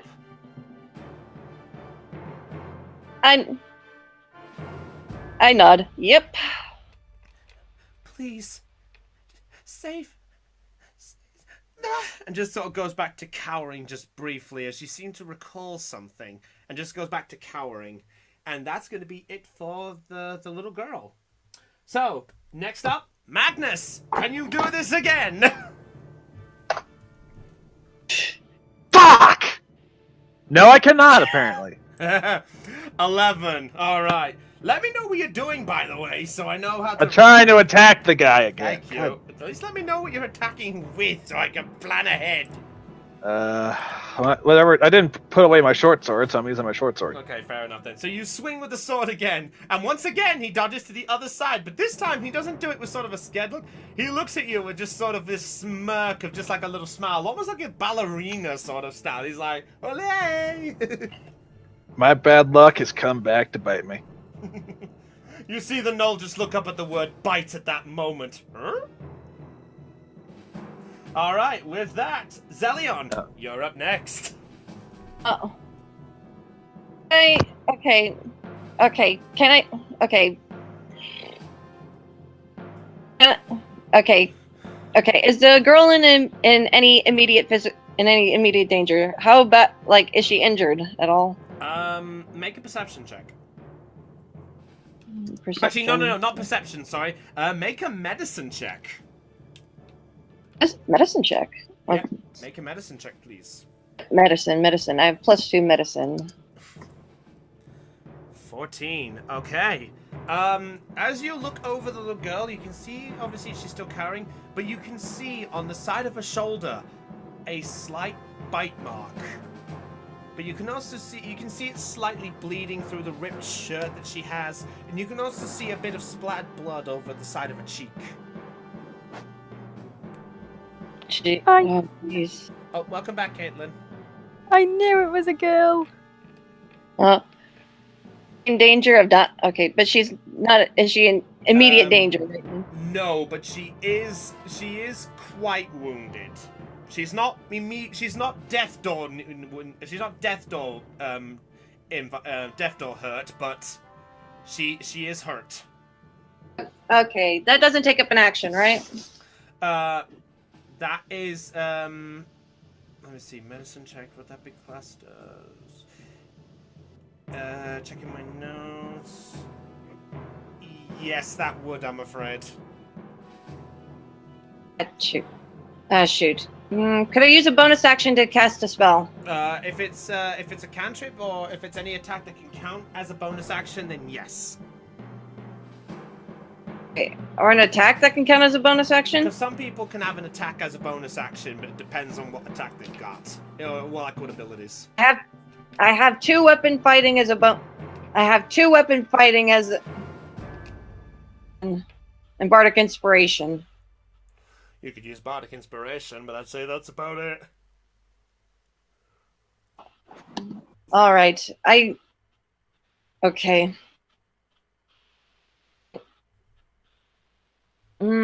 Shoot, I hate this. An hour and a half for a fight. Sorry, I kind of glance over at Trilly, and I decide, okay, danger's lessened. So I kind of briefly pull out my lute and use bardic and play a song, casting bardic inspiration as I do so. Okay, so who gets the? You cast it on who? Yeah, so who gets it? Because it only goes to one person. I will cast it on Goldie. Goldie. Okay, so Goldie, you know what that means, right? Yeah. Okay, so basically what happens now, I'll just briefly read this here. Once within the next 10 minutes, the creature that gets the bardic inspiration die, that's you, can add a d6 roll to any ability check, attack roll, or saving throw that can make. So in other words, you roll your dice, and if you want to, you can declare that you're going to use the bardic inspiration, but once you use it, it is gone whether the action succeeds or fails after the roll. Also, don't you think don't I get like something the same from you as well? Well, you still have the inspiration. If you still have the inspiration die and you haven't used it, then yeah, you still technically have it, which means you can re-roll a d20. Okay, because I remember you saying that we get like a bonus, just yes, like this. Yeah. So you've all. I think you've all still got your inspiration dies. I think from the last 2 sessions. Yep. So basically, you all still have. So just explain inspiration dies very quickly. You can, when you make a roll, if you don't like the roll, you can declare inspiration die, and you can roll it again, and that counts as anything. I forgot about that. Do I have inspiration? Every single one of you has an inspiration die. I've still got it marked on my sheet, actually. I completely forgot. I could have used that before. Yeah, I'm afraid that's my fault there too. So go ahead. I say you've all got one and such, but this is now That where thing I would make have been things dead by now. I get inspiration. Yeah, so but inspiration die are so rare that you probably don't want to use it on a simple fight like this. yeah. Simple, we're never gonna die, mate. Anyway, What? I haven't lost 1 HP. Anyway, next up was Zelion. Neither So have I, Zelion actually. cast the bardic inspiration. So next up, Mugbeard, you're up. Okay, quarterstaff attack. 15 just hits, and that's 4 damage on it. Okay. Not dead yet. Finally! All right, 1 second here. So you go. So whack! You actually manage as it goes for the sword strike from Magnus. You go now, and you lunge with the staff, and you crack it on the side of the head. You actually watch it as it sort of stumbles a bit out of the bush. Not much, but you can actually now see the full figure, and you can actually see that there is a bit of blood on the creature's legs. Okay, flurry of blows. Flurry of Drunken blows. technique. Oh, he's got Drunken technique. Yeah, this is part of his thing. Let's see. So go this way. At 3rd level, you can learn to twist as a bonus action. Flurry of blows, you gain the benefit of disengage action. Your walking speed goes up. So 17 and 14. So the first one hits. The second one just misses. He's not dead yet? No, he's not. Ooh. I still disengage. Yep. So disengage. Okay. So you could. So you're gonna move. So you still got technically. You've got technically 40 feet then. I could, but I'm not. Okay. Fair enough. So that's all for your turn. Wait, I can move. Yeah, I'll just move here. Yep, Alright. that's my turn. Okay, next up, the gnolls are attack. They're gonna make an attack gnoll. Da-da-da-da-da-da, I don't care. Alright, so this one here, hearing the word bite, this gets the idea to bite at Magnus again. Son of a bitch. He probably is. Did not think that ahead. Did not think ahead. Yeah. You walked into that one. Okay, it's going for the bite. That is a 14. Doesn't even hit me. Yeah. I got 8. I got armor class of 18. Oh, that's annoying, but it's impressive at the same time. Armor class of 18, that means nothing can hit you, mate. Yeah. No, but that also means downside, because it means if he does get hit, he's either getting hit with a 50-50 chance of small damage or critical damage. That's true. So technically, it works the other side. So he goes... Yeah, I'm your tank. Yeah, that's why he went forward. So technically, he's done the smart thing by engaging in that one. Yeah. Alright, so with that, he's doing that. This one, seeing the predicament before it, it realizes things are actually looking a little bit bleak. So it decides with this spear, it's actually going to attack Zelion again. Oh, no, not Zelion. It's going to attack Goldie again, sorry. Oh, he's not going to throw it at me? Oh. No, because he's learned. Okay. Wait, it's a stupid creature. Okay, wait. Question. Does cutting words only affect the creature if it's attacking me, or if or does it have to just be close to me? Let me check. When a creature that you can see within 60 feet of you, so it doesn't have to be you, it can be on anyone. So if you want to use it, you can use it on this roll if you so wish, but I have to roll first. But the thing is, if Caitlin says it will hit or not, you lose the chance of doing the bardic. You lose the chance of cunning words. Also, at the same time, she still has the bardic inspiration die, so she could technically lower this herself if she wanted. Oh, really? Well, Okay. it basically comes down to the two of you, but you both have to decide what you're going to do. All right, so it's going to attack Caitlin. So let's see what happens to Caitlin. That is a 18. Oh, you absolute cunt! So what's going to happen? My armor class is 16. Oh, Caitlin just declared it hit, so the timing's been missed. Really? Yeah, Really, time has been missed. I'm afraid, okay? Hey, do you want this to hit you, Caitlin? What? Basically, Caitlin, Dell has an ability called Cutting Words. So if you sort of were, and excuse the wording on this one, is it? If you waited a bit more, Dell could use Cutting Words to lower that 18 down to whatever she rolls on a Bardic Inspiration die. How the fuck was I supposed to know, mate? I just said it! You didn't, dude. Plus, she technically has a. Well, actually, technically, Caitlin, you also do have your own bardic inspiration because of Dell as well. So you could use that if you want. Can I use that now? I'm afraid the timing has been missed because you said it would hit. I didn't mean. I just said like 18, and then you said 18 again, And I said, 16. Yeah, the moment you said 16, that was the timing missed, I'm afraid. It was when you declare your armor class, whether it hits or not, that's too late. At least you guys know. At least you guys know. So I'd say from now on, I'll say this as a heads up to all of you guys from now on and such. We'll do this from now on. Once the DM has rolled the dice, or once you roll the dice, wait about 2 seconds. But basically, if I do an attack roll against one of you, wait about 2 to 3 seconds. And if any of you have like anything that can react or bardic inspirations or whatever, then mention within that time whether it hits or not. Or whether you're using those die, okay? Yeah. That's it's learning for all of you. That's learning for all.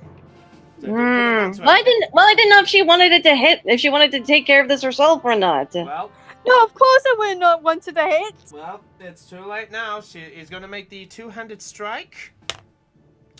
And that is, let's see, that is, well, technically the timing could still be here, I guess. That is going to... No, do it, dude.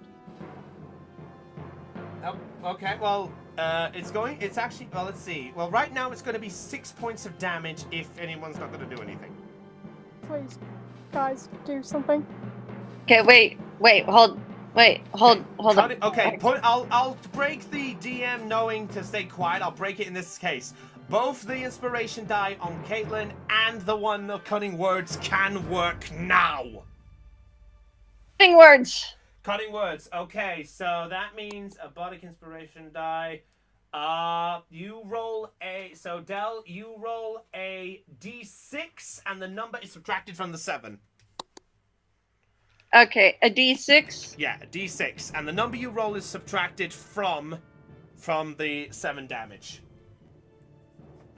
What? Okay, I just roll a d6? Yeah, just a normal d6, nothing else. Like... The way cutting words is that I can use my wit to distract, confuse, and otherwise have the confidence and competence of others. So I just kind of get from the card and say, and just kind of yell, "Hey!" It just sort of distracts a little bit. So instead of striking back at the strike where the other wound was, it actually strikes a little bit and just catches the side of Goldie just briefly, knocking a couple of her scales off the side of her chest, the side of her hip, but it still catches her just about. So that is 4 points of damage for you, Goldie. Okay. So you're down to 14. Oh, guys, do you think I'm sorry about this, but do you think after this battle we could stop it there? Really? After the battle's done. Yeah, we'll have to see what happens. Right. All right. Okay. So with that, the nulls are done. Goldie, you're up next. All right. I'm going to use the. Oh shit! What the fuck did I do? Oh no! All right. I'm gonna use the. I'm gonna try and use the.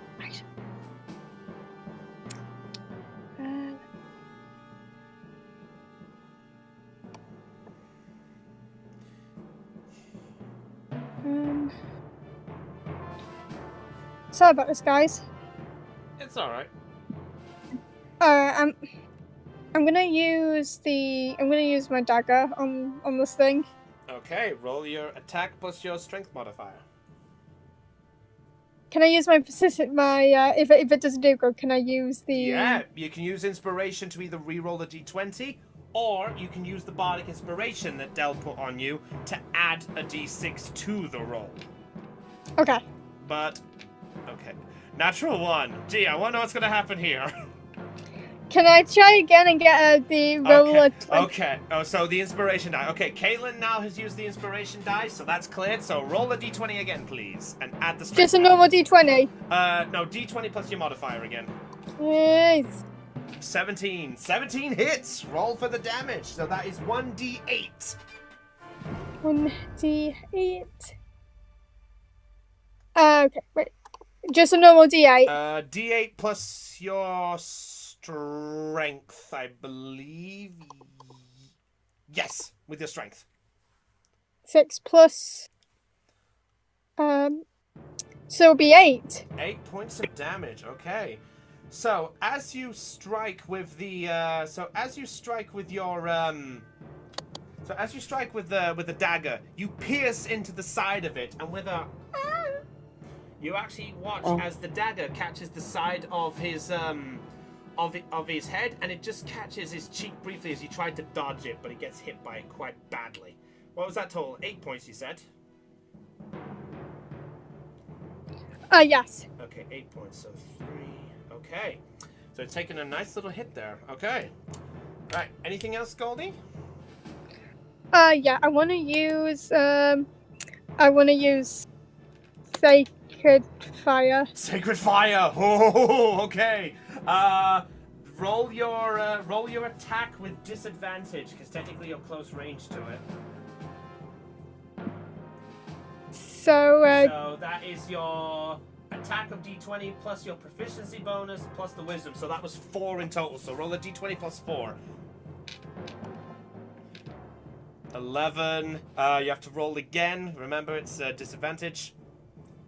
18. 11. So 11. Can I add that 11 with the 6? That You're dealt. going for the bardic. Okay, so roll the d6 and add it to the 11. Just a normal D6. Normal d6, nothing else. Let's see if this will do it. 14 just misses. Just misses. So you go for the fire, and with the screaming in pain from the dagger, it notices it at close range and dodges out of the way just as you fire the shot. That is so bullshit. Wait, hold up.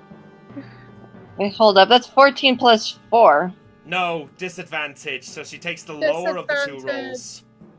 Not advantage, disadvantage because she's close range. Basically put, Del, if you use an attack spell within close range of an opponent, you have disadvantage. Right. Alright, so with that said, I think that's Goldie. So Trilly, you're up next. Okay, Lily is going to aim for the knoll directly in front of her. But 15 Sacred feet. Flame is a dexterity save, isn't it? Not an AC save. Oh, is it not? Is it not an AC? Oh, sorry. Oh. You're right. You are right. I am so sorry. Back to Goldie a minute. Yeah, that is my bad. So hold on, Trilly. One moment. Okay, Caitlin, looks like your Sacred Fire does go Hold on. off. Well, no, Thank it's you have to roll for it. Yeah, let me just double check exactly it here, just so I can see it myself. Sacred Flame. The target must succeed on a dexterity saving throw, or 1d8 radiant damage is done. Okay, spell DC. Let's see, so Caitlin with a dexterity save. Do you have a dexterity save on your sheet, Caitlin? No, you have to roll for the gnoll. Alright, yeah, so, let's see, According to the sheet, her save DC is 12. 12. Yeah, but she so- doesn't have to roll. Yeah, so I have to roll a 12. Yeah. Plus DC, so that is dex save, so it gets +1 on this. So let's find out. That is a 15. Key. So sadly, the Sacred Flame still doesn't work. Mm, Well, at least we know there. Well, hey, at least you had the chance there. Alright, Trilly, go back to your attack, please. Sorry. Okay, so Trilly is gonna notch an arrow for notch a bolt even for the knoll 15 feet away and attempt to shoot it again. Okay, so you're First, using my bonus action to move my hunter's mark to it, Okay. and then we shall go for everything we can get. Alright, go for it. Make your attack roll, please. 19. 19. 19 hits. Roll for damage. Damn. Trilly, the hero here. Ooh. 17 points of damage. 17 points. No. Okay, Trilly. How do you want to do this one? Trilly's just gonna sort of rest the bottom of the bow on the edge of the cart, steady the arrow, and the bolt is going to go right through the middle of its forehead, splitting it apart like a ripe watermelon. Okay, so embedding in the rock, in the forehead of the dead guy pinned to it. So you're making it like a double arrow shot. Robin Hood, baby. so Goldie, as you slightly sort of being a bit annoyed that your sacred flame did not do what you'd hoped, you then hear this shoo go right past your head, and you watch as the knoll flies backwards right into the rock, and it eventually goes lifeless and pins to the other knoll against the rock. It is dead.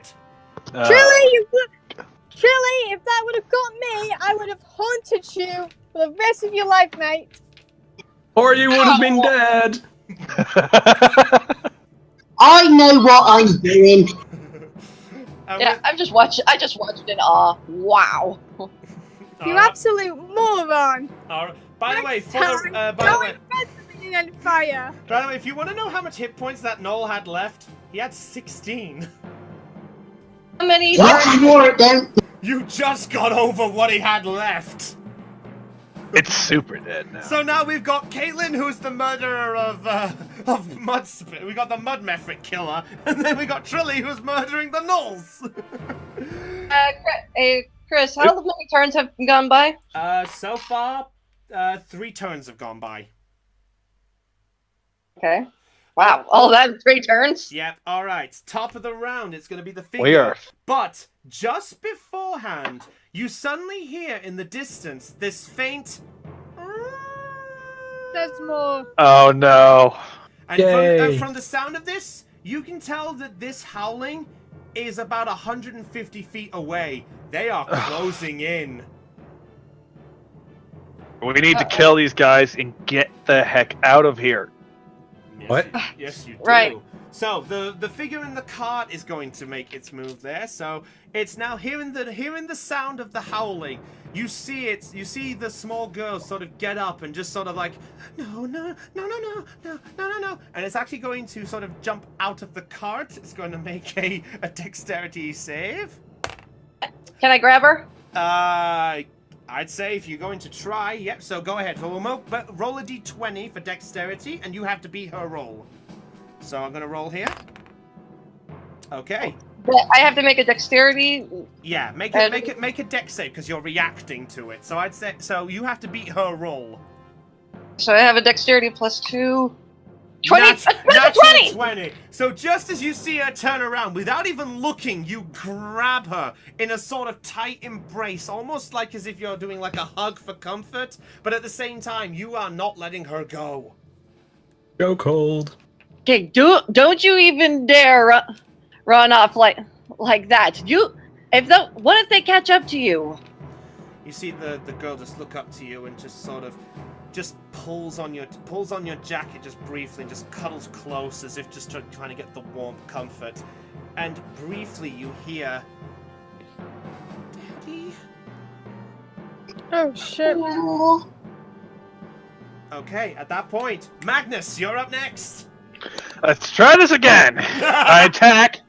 Attack with the sword. Hate! You swing again. I have a question, Brownie. Are you screwing with my dice at the moment? No, I am not. Everyone else can see the rolls here. They can see it here. I'm not doing a thing. Fine. Tell you what. Roll a We're all doing shit damage. Yeah. Don't roll it again because if that's the good one, we've wasted it. Can I actually? No. I want to use my inspiration dice because I want this thing dead. It's a waste. If he wants to use it, it's his choice. So confirm. Are you using it, Magnus? Screw it. You're I want using this. it. Okay. Oh. That's the dice round. Roll on. Roll the d20. What? Regular d20. Roll the d20. It's already plus really strength. low. It's the same roll. No. +3. No, it's still the same roll. Nope, it doesn't work at all. Yep. The knoll at this point is just looking I am at you with so angry. The knoll at this point is just looking at you with a... Can someone please just kill this thing so I don't have to torture myself anymore? Sure You thing. suck Don't at kill this playing thing. I want whack-a-mole. to see I want to see him being tortured. All right. Next up, Zelion. So Zelion, because you got the girl in your hands, if you want to move, you only have 15 feet of movement. So moving doesn't count as okay. So carrying her does carrying her to our cart count as an action? You can put her in the cart as an action, but moving her does not count as the action. That counts as your actual movement. Action. Okay, so I move.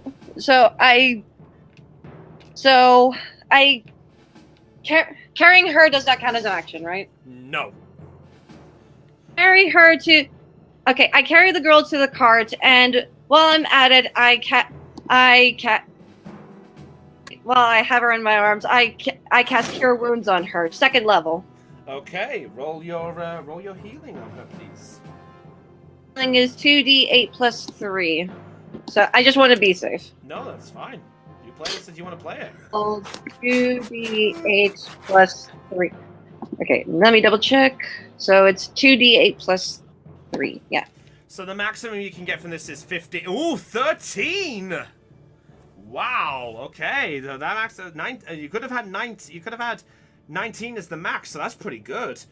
So as you're carrying her, you place your hands over the bite mark, and you just see the mark just disappear very, very quickly and completely healed up.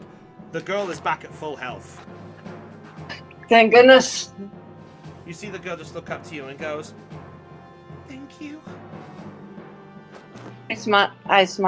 I give her a gentle smile. Hey, no problem. That's what heroes do. All right. So as Zelion's walking by, Goldie and Trilly, this is now the first sight you see of the small girl. Trilly. See what happens. All right. So next up, Mugbeard, you're up. I'm gonna react. Okay. He's going back in again. Quarterstaff. 10. No. That does Thank that you, does Mugbeard. not hit. Great. Flurry of blows. Yeah, both of It's dead. Both of those hit. Thank you. You go with the strikes against the two of them, and with a nice flurry of blows, you can see it is barely hanging on. But it's still alive. Yes, it's. I'm gonna do it. It's got 1 hit point. I'm gonna make Okay, I'm gonna make a the necklace music's out of still its alive. teeth. It has got 1 hit point left. All right. Cue different portal music. So this was a triumph. All right. And I'm going towards the cart now. Okay, so as you're going back, this is now the first sight you see of the small girl. Ooh, do we get to kill it? No, Fucking hell. Mugbeard, say it again. I've got an idea. You just We see- can. You just see the Beer. girl just cuddle up close, like. Okay, do you like Don't beer? worry, honey. If he touches you, I'll rip his head off. You just see, Do you just see like the beer? figure looking over the, and she's like, what? Simple question. Do you like beer? Yes, no. Mugbeard. She's a challenge, Burke. At this point, by the way, because we're going to the top of the round now, you then hear the sound. You hear the same sound as before, and it's actually getting closer. It is Hurry up and kill right that now. level so we can get out of here. Guys, right now they are 150 feet away. We need to get on that cart Guys, as soon five as turns. possible. Will I be at my turn? All right. Let's see. We're Mugbeard there. Yep. Goldie, go ahead. You're up. Okay. Okay. She mentioned her dad, right? Yes. Yeah. What about He did. Oh, sorry. Hang on. The Gnolls gonna get an attack against Magnus first. I got mixed up in that. I forgot to give the Gnolls their attack. Sorry, I made them do the dash, but I forgot to give that one to do the attack. Natural 20. Oh, I got credit. Yes, you got Critical credit. no. So it's going with the bite there. So that is 1d4. So you're lucky that. Oh wait, 1d4 plus double the dice. So this is double this and then add 2. Ooh. That is 8 points of piercing damage. So realizing what happened, it looks at you making a swing and realizes now's the perfect chance. So it goes for a bite right on the arm where your shield is. It's trying to dislodge it. Yeah, I have 23 HP left, by the way. That's fair enough. It's good to know. Okay, now Goldie, you're up. Sorry. Okay, no, it's fine. Okay, whereabouts is her dad? You guys don't know. Okay, can I ask the little girl? You can do. That'll be your action if you want to ask her specifics. Okay, shit. Okay, that good. Okay, little girl, whereabouts is your dad? You just see her just look up and she points towards the giant rock where the 2 knolls are both pierced.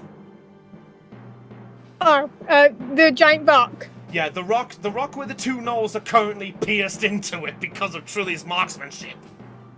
And the cloud of daggers is still kind of nearby it. Yes, that's the one, Magnus. Yes, thank you.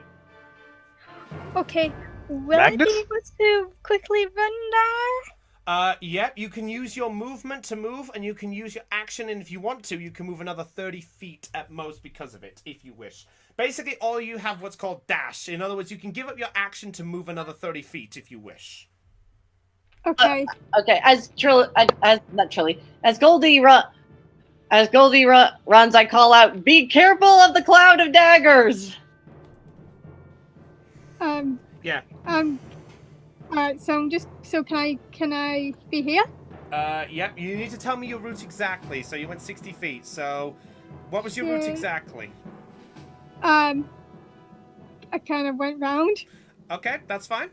So you went around there. So, as you go around there, you are hit with the smell of a powerful scent of blood. And as you come around the corner, you see a figure lying on the ground, and you can see his chest has been ripped open and is currently bleeding like mad, but there is no sign of life. The figure is actually dead. Can I use spare dying? You can try. Okay, if this doesn't work, I'm fucking booking it, mate. Be beyond dead at this point. So you're using Spare of the Dying? Yeah. Okay, so as you place your hands briefly over the figure, despite seeing the shock right before you, you place your hands over the wound, and with a small little chant, you push gently with your hands almost onto the body, and you fill the body with a bit of light. It actually doesn't work. No.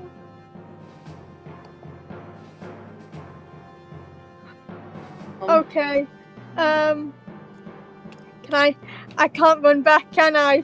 You've used all your movement. Okay. Okay. Maybe. Okay, I have an idea, guys. Maybe get on the cart and get it ready. Kind of busy at the moment. Already on the cart. Magnus, you distracted by being that dog's chew toy, okay? All right. Now at that I'll point, start the engine. with that said, Done. Trilly, you're up next. In the interest of expediting our escape, I will attempt to shoot the knoll that has been pestering Magnus. Go ahead, make Thank you. Make an attack roll, please. Critical one. Oh my gosh. Critical, I swear. critical. I want to say 23. Oh, thank Christ, it's dead. Okay, roll the attack. Just roll it. Has this one been hurt at all? Very. Yes. That one has Very. It's already dead. Okie dokie then, full damage it is. I'll bonus action. Oh! No, that's a normal d20. 17 points of damage. I've said it before, so I'll say it again. Trilly How do you want to do this? Oh my god, please just kill it. I think just to give Magnus a little bit of sense of relief and satisfaction, as it sits there with a smug grin, it gets its teeth caved in by a crossbow bolt.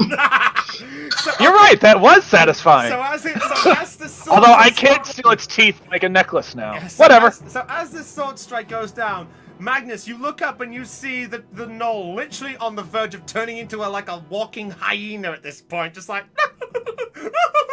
until as then you look down at the ground in frustration, like, why can I not hit it? You just hear this, and as you look up, you see an arrow gone straight through the mouth, and you can actually see the tip just briefly coming out of the neck at the back.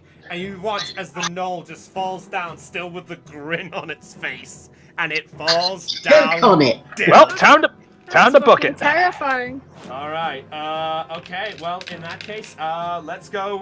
Let's actually finish this bit off because we have to do this properly. So, top of the round, the figure is going to make a moment. She's actually going to sort of just do nothing except just grip hold of Zelion at this point, and is in like, what's going on?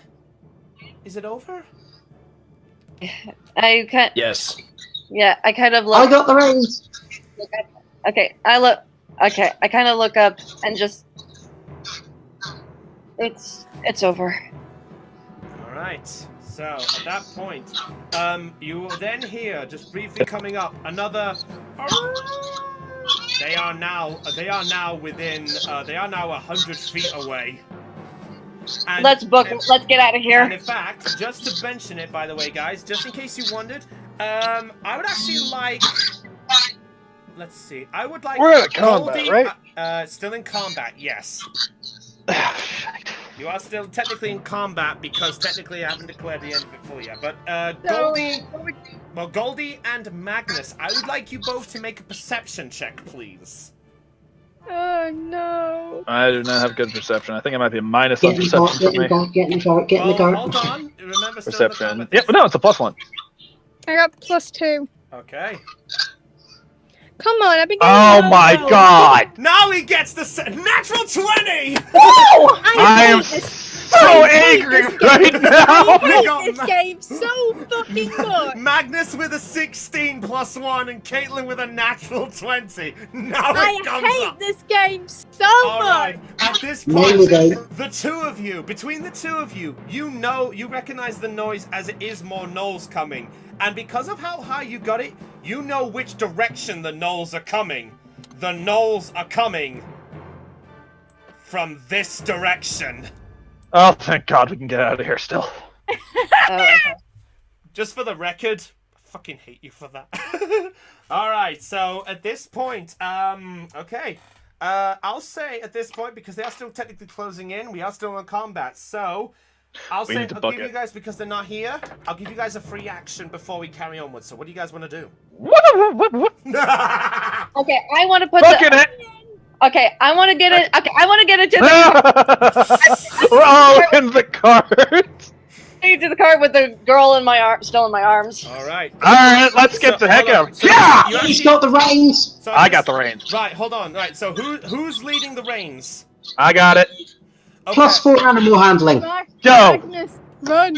Okay, Magnus, animal handling check, but because of how fast I you're got plus- moving, make a disadvantage. I got a +3 animal handling check, so it's a. So +3. So +3 to your 2 rolls, and you take the lower one, please, because of how fast you're moving. A 12, 15,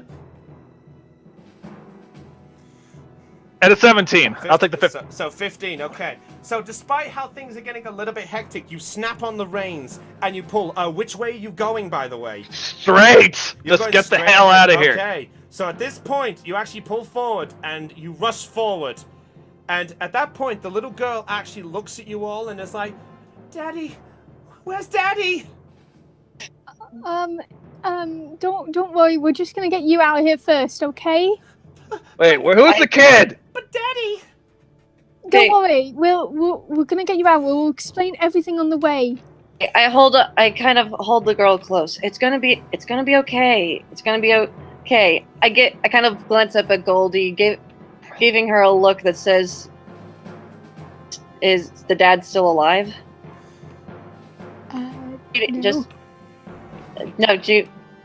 Yeah, I'm just like I didn't verbalize it. I just kind of showing it in my expression. I just shake my head. I sighed solemnly. Magnus, if you don't hurry up, I'm gonna throw you so you can act like bait. You'll have to pick me up to do that. Let's get the heck out of here. Alright, so I just did this properly just because. So at this point, you move the cart, so are you dashing full speed forward? Full speed. We're getting the hell out of Dodge. Alright, so with that, you guys make your way straight forward on the pathway to Helix.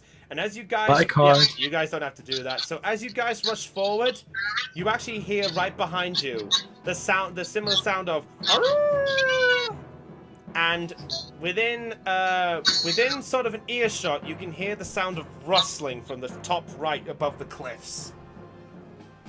And I'll say Okay, you can't get us now. all right. I think we got out of here. I think we made it just in So time. with that, you guys have successfully escaped from the Knoll ambush. Oh my god. Did we bring beer? No. So with that, I'll call that as a successful thing. So as you guys, let's see, and we'll finish this off properly just because we'll get to it. Let's see. I love this how one. I got the high rolls At after the combat very was end over. as well. All right. So as you guys make your way down the pathway at full speed, you all dash forward, and as you look behind you, you briefly see the sight of 5 more gnolls have appeared right up from the cliffs. You lucky bastards. I know. You got fucking lucky. Yes, we Yeah, did. you did. I had 5 ready for you. Anyway, but at this point, you guys watch as the 5. They're actually running over to the wounded gnolls. You see them sniffing around briefly, and within a look, they look ahead and they notice you in the distance. And with a they actually turn and walk back to their gnoll brethren, and they just basically rush off in the other direction. Oh, we got so lucky. Great, I feel bad for killing them. All right. Well- So as you guys are traveling down this path, yeah, there were any leader boss. Blade? Yes. Yes, one of them was. That was the one. You actually, in fact, the one that screamed out to you was sort of dressed in a bit more stylish armor. Basically, instead of like leather armor that the gnolls normally wear, this one was wearing a proper chainmail. Oh god, it was my equal. Yeah, he was. As Trilly wasn't actually driving, was the boss in range to be shot? I'd say he's within 100 feet. So, disadvantage. If you want to make an attack, go for No, it. Trilly, if you do that, you might antagonize them and they can chase us. Do you really want to A, aggro them, and B, waste an arrow? No. It's up to her. Don't. Wait, no, can I make an action? What do you want to do? Whack Trilly on the head. Go on. Okay. I'd say you just make a gentle whack of unarmed, just gently on the top of the head there. Truly, will you allow it? No. Okay. Caitlin. Okay. Goldie, make an attack roll, please. D20 plus 2, right? Yeah, D20 plus 2. 17. 17. Truly. Ow! So that's 1 point of damage, I'll say. Oh my god, why did I get like higher rolls in this time, but in the battle I was getting such shit rolls? You got My thoughts exactly. during those mud methods battle. Yeah. Alright, so, I know, and still, but this is fucking worse. You guys are at least getting some good rolls. Me and Magnus here, we're just getting some shit rolls. Yeah. Anyway, if we may. So as you guys are patrolling down this road, you actually see the little girl sort of climb just gently out of Zelion's arms and just sort of leans over the back of the cart looking as you're driving away. And you see her raise her hand out, almost like she's trying to reach out to it. Daddy? Daddy's gonna be okay, right? He's coming back, right? We we're gonna take you someplace safe, okay? Everything will be okay. Are you taking me to Costico? The what? No. Costico? Costico, it's... And you see her sort of pull out a small little note that she has. It was a note that my grandma sent me. She sent me this note saying that she heard things have been a bit tough in Helix, so she sent that me and my daddy could come and live with her in Costico. Where's Costico? Where's Costico? Costico was the other direction on the crossroads. Oh, you brat! What was Oh, this? So, who mocked the DM so many times on the previous sessions? Luckily, it was not me. That's all I'm saying. Okay, I kind of look. Okay, it may have been me, but that's not the point. I gently grab the girl and kind of pull her back. Listen. I don't think it. I think right now it's. I think safe to go to Costico right now. Why? But we will take you there. I promise. Eventually. And you'll meet your because grandma. of the nose back there for starters. Yeah, that's the primary. I said we will take her. Not now. I'm saying we could. Hey, I was saying that we could take. Look. We have business. Listen, I turned to the girl. We're going to Helix right now, but once we're done with our business in Helix, we will take you to Costico. Okay?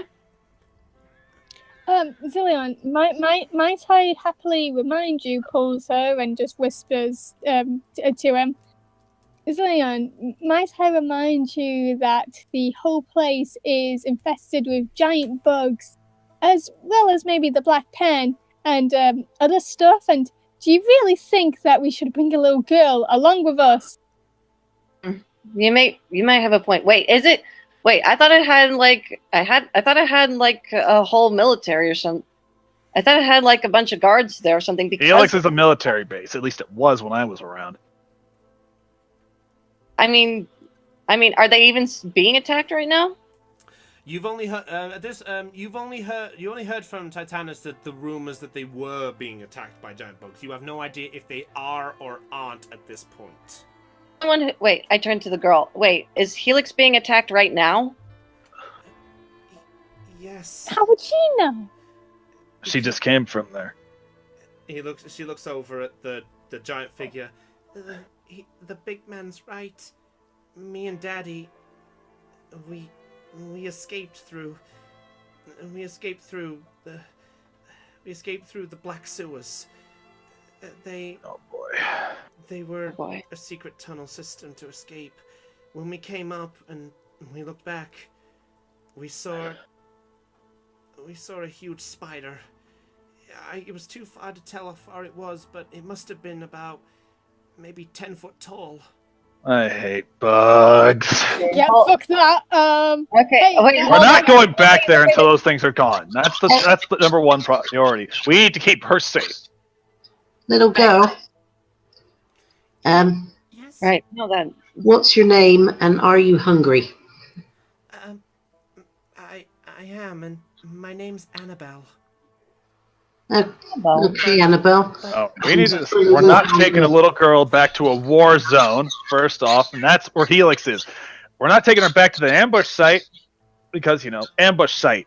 I said we wait for 30. I said we wait for 24 hours before we go out. How far are we from the place where we started? Right now, you guys are about... I'd say because of you galloping as you're going along this way, I'd say you're about 400 to 500 feet away from the ambush site. Not the ambush site, I mean the town where we started. Oh, from Hope Key. Yeah, Hope You Key. guys are about... I'd say, judging from how far you are there, I'd say you're a good 60 miles away. How far can the bird fly? Good question. Oh, Are you talking about the Raven? Yes. Yeah, the stone raven. That's still on a Okay. cooldown, isn't it? Yeah, it's still on a cooldown. It's cooldown. Why is it supposed to have such a long fucking cooldown? Because it's a freaking mythical item. Okay, hold up. Okay, guys. Okay, first off. Are we far enough away that we don't have to worry about the gnolls catching up to us? Nowhere near. You can make a perception check if you'd like, but you still move. Are you still moving the cart at this point, Magnus? Yeah, I'm still moving the cart. Okay, I'm then- trying to get as far away from there as possible. Then, Zelion, you can make a perception check at disadvantage, please. Perception at disadvantage. Yes. So roll d20 plus your perception bonus and take the lower. 18. Yeah, first 18. one. 20 plus 3. 18. That's not bad, at least. It's still 18.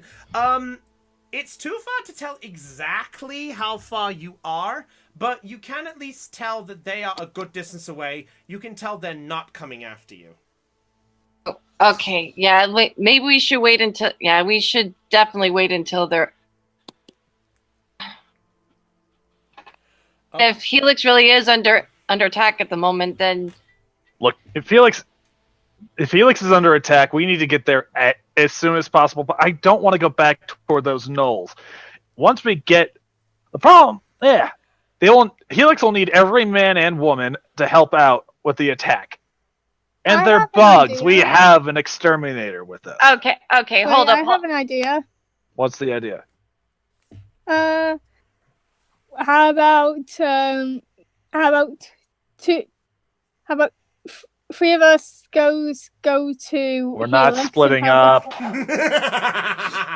We already went over this. This is why we didn't take 2 carts. We're not splitting up. Dude, Well, we okay, can't well- stay together like fucking buddy. We have to. Otherwise, there's a chance that none of us will survive. But you do realize we're probably going to bring a little girl in. Yes, we're danger. bringing a little girl.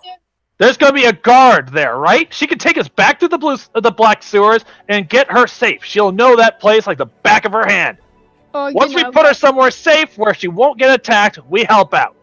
Well, she does get attacked and get eaten by spiders, and if that's the case, I'm blaming you. Fine! If you want to play guys might- by spiders, fine. We're going to Helix. Guys, do you think maybe having this conversation around a scared little girl is not the best move? She's not a little girl anymore. She grew up today. Now we need to keep going. As you guys are having this argument, you actually see poor Annabelle sort of clinging close to Zelion, and you can actually see that she's actually crying just quite badly. I'm sorry, Annabelle. I was wrong. We need your help, all right? We need you to bring us back to the black sewers. Once we get you somewhere safe, we'll. How about this? Who's she holding on to right now? Zelion. Zelion will stay with you, all right? Zelion will help keep you safe. Will that make you feel better? A little, yeah. All right. Zelion, you're now in charge of Annabelle. We're going back to Helix. Annabelle, I need you to be incredibly brave for me, all right? I need you to help us get back into Helix, if that's okay with you.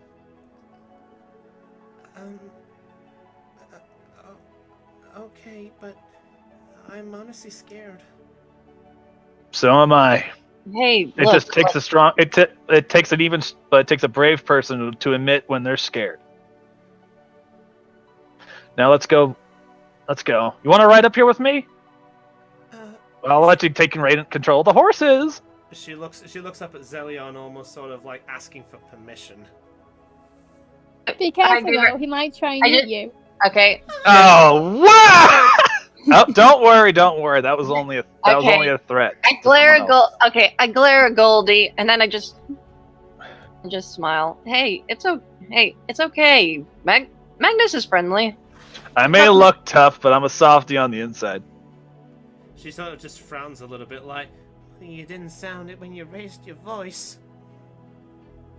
Hey, True, and I'm sorry for raising my voice. Come on, let's do get you up want me here. right there with you? If that's okay, Mr.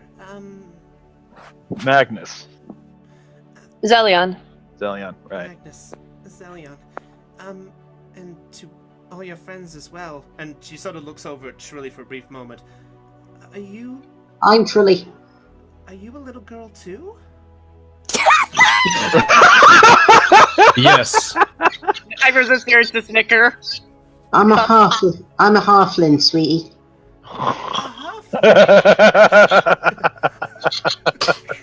I was waiting for that this whole time.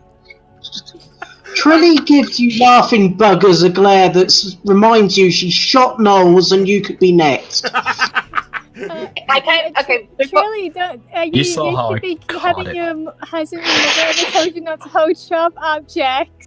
And, okay, I kind of look to Annabelle and then kind of whisper to her, "Oh, by the way," I point to Mugbeard. See if you have beer. Say no. Just don't even accept any beer he offers. Trust me. Is he a bad man? I just. That it depends on the day, to be honest. Well, what day's today? He's on one of his good days. Okay. I grab my flask out of my beard and just drink some beer. She sort of seems bewildered by the sight of this magic of this canister that just comes out of the beard. Is there anything else in there? Yes. Mugbeard. Is there anything else in there? Please don't. Alright, and at this point, she also turns around and looks over at Goldie for a brief moment, almost confused, almost like, what's this sight? You're different than the others. Yes, I'm a dragon born. You're a dragon? Yeah, kind of. And you just see her eyes widen for a little bit, but not so much of fear, but more surprise. She's like, I was told dragons didn't exist anymore. Are you a descendant? Are you... I think that's the right word. I heard it from what my daddy told me. Yeah, you'll be correct. So then, you... Wow. You guys are so amazing! You just see a spark of happiness, like she's happy to be in this company of mixed up people, and she's like... Thank you. I never... Mr. Magnus, sir? Yes. I accept the offer to sit up there if you still want me. All right. Come on up. So she sort of climbs up and she sort of sits next to you, and she sort of just just nervously just sat against you, almost like she's just trying to get some comfort from sitting up with this high galloping horse. I stay close to Annabelle just in case. Wait, I want to just take Zillion and just bring them to the far side of the court. Okay. And talk to them. Okay. Okay, Zillion, we have a massive problem. How are we going to explain that her father is dead? Because I couldn't bring him back to life. Shh. I kind of sure. Look, let's wait. Let's just wait for now. I don't think now would be the best time right now. I don't think any time would be the best time, Zillion. Look, if you want, If you want, I can be the one to tell her, okay? Alright, but don't leave it too long. Believe me, I won't. I know what it's like to lose a parent. Yes. So, is there anything else you wanted to tell me? Yeah. You promise you will protect her at all cost? After what just happened? Of course. Even if you're being eaten by spiders? I just sigh and pinch the bridge of my nose. Look, if look. Girl's life is at stake here. I'm willing to protect her, no matter what. Is that all right? No, I look Goldie dead in the eye. I protect this girl as if my life depended on it. Alright, I believe That you. good enough for you? Yes. Right. Good. Now, if they're to discuss, I'm just gonna go back up there. Alright. I'm gonna help Trilly with her wounds. Okay. Do you need help with your wounds, Goldie? I'll be fine. I wouldn't mind some help. Wait, is Magnus even hurt? Yes, I am. How much? I'm normally I lost 8 hit points of damage. You'll be fine. I'm at 23. Well, My normal is 31. If it's anything to go on, it is actually getting close to dusk at this point. So short rest, even though I'm technically. Well, Wait, if we rest, do we get our hit points back? Short rest, you'd have to roll one of your hit dice. Long rest, you guys could actually get all of your stuff back. Can we go for a long rest, please? I mean, we gotta end this at some point. If you guys want to do it, then sure. In fact, Magnus, make a perception check, please. I'll say you're at normal because Annabelle is sort of close to you, so maybe she can count as an advantage.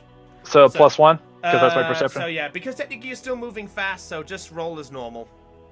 Okay, I kind of go back to where Annabelle... Another high. I'm so angry. 17. Same! I'm Okay. so pissed off! So as you're traveling down this... Ow! So Happy, guys. as you guys are traveling down this road at this speed, you look to your right and you can just see a large forest that's to your right. It looks actually quite thick. But to your left, you see a small stone obelisk. The stone obelisk stands about sort of 30 feet tall, and right around it is a large open stone plateau. Literally around it like a circle. You actually do see a couple of other carts that are stashed around there. From where you're going, it's about 2. You can only see 2 carts there.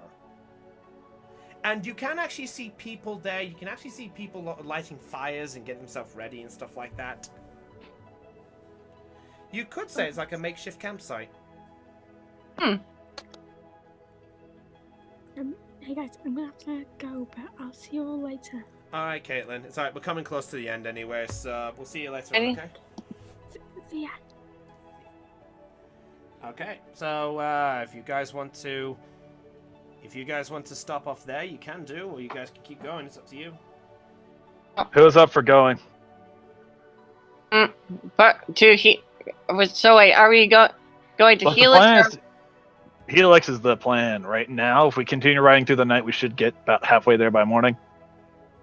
You guys can sleep while we actually, we can all take shifts riding, so we can sleep, do short rests on the way there.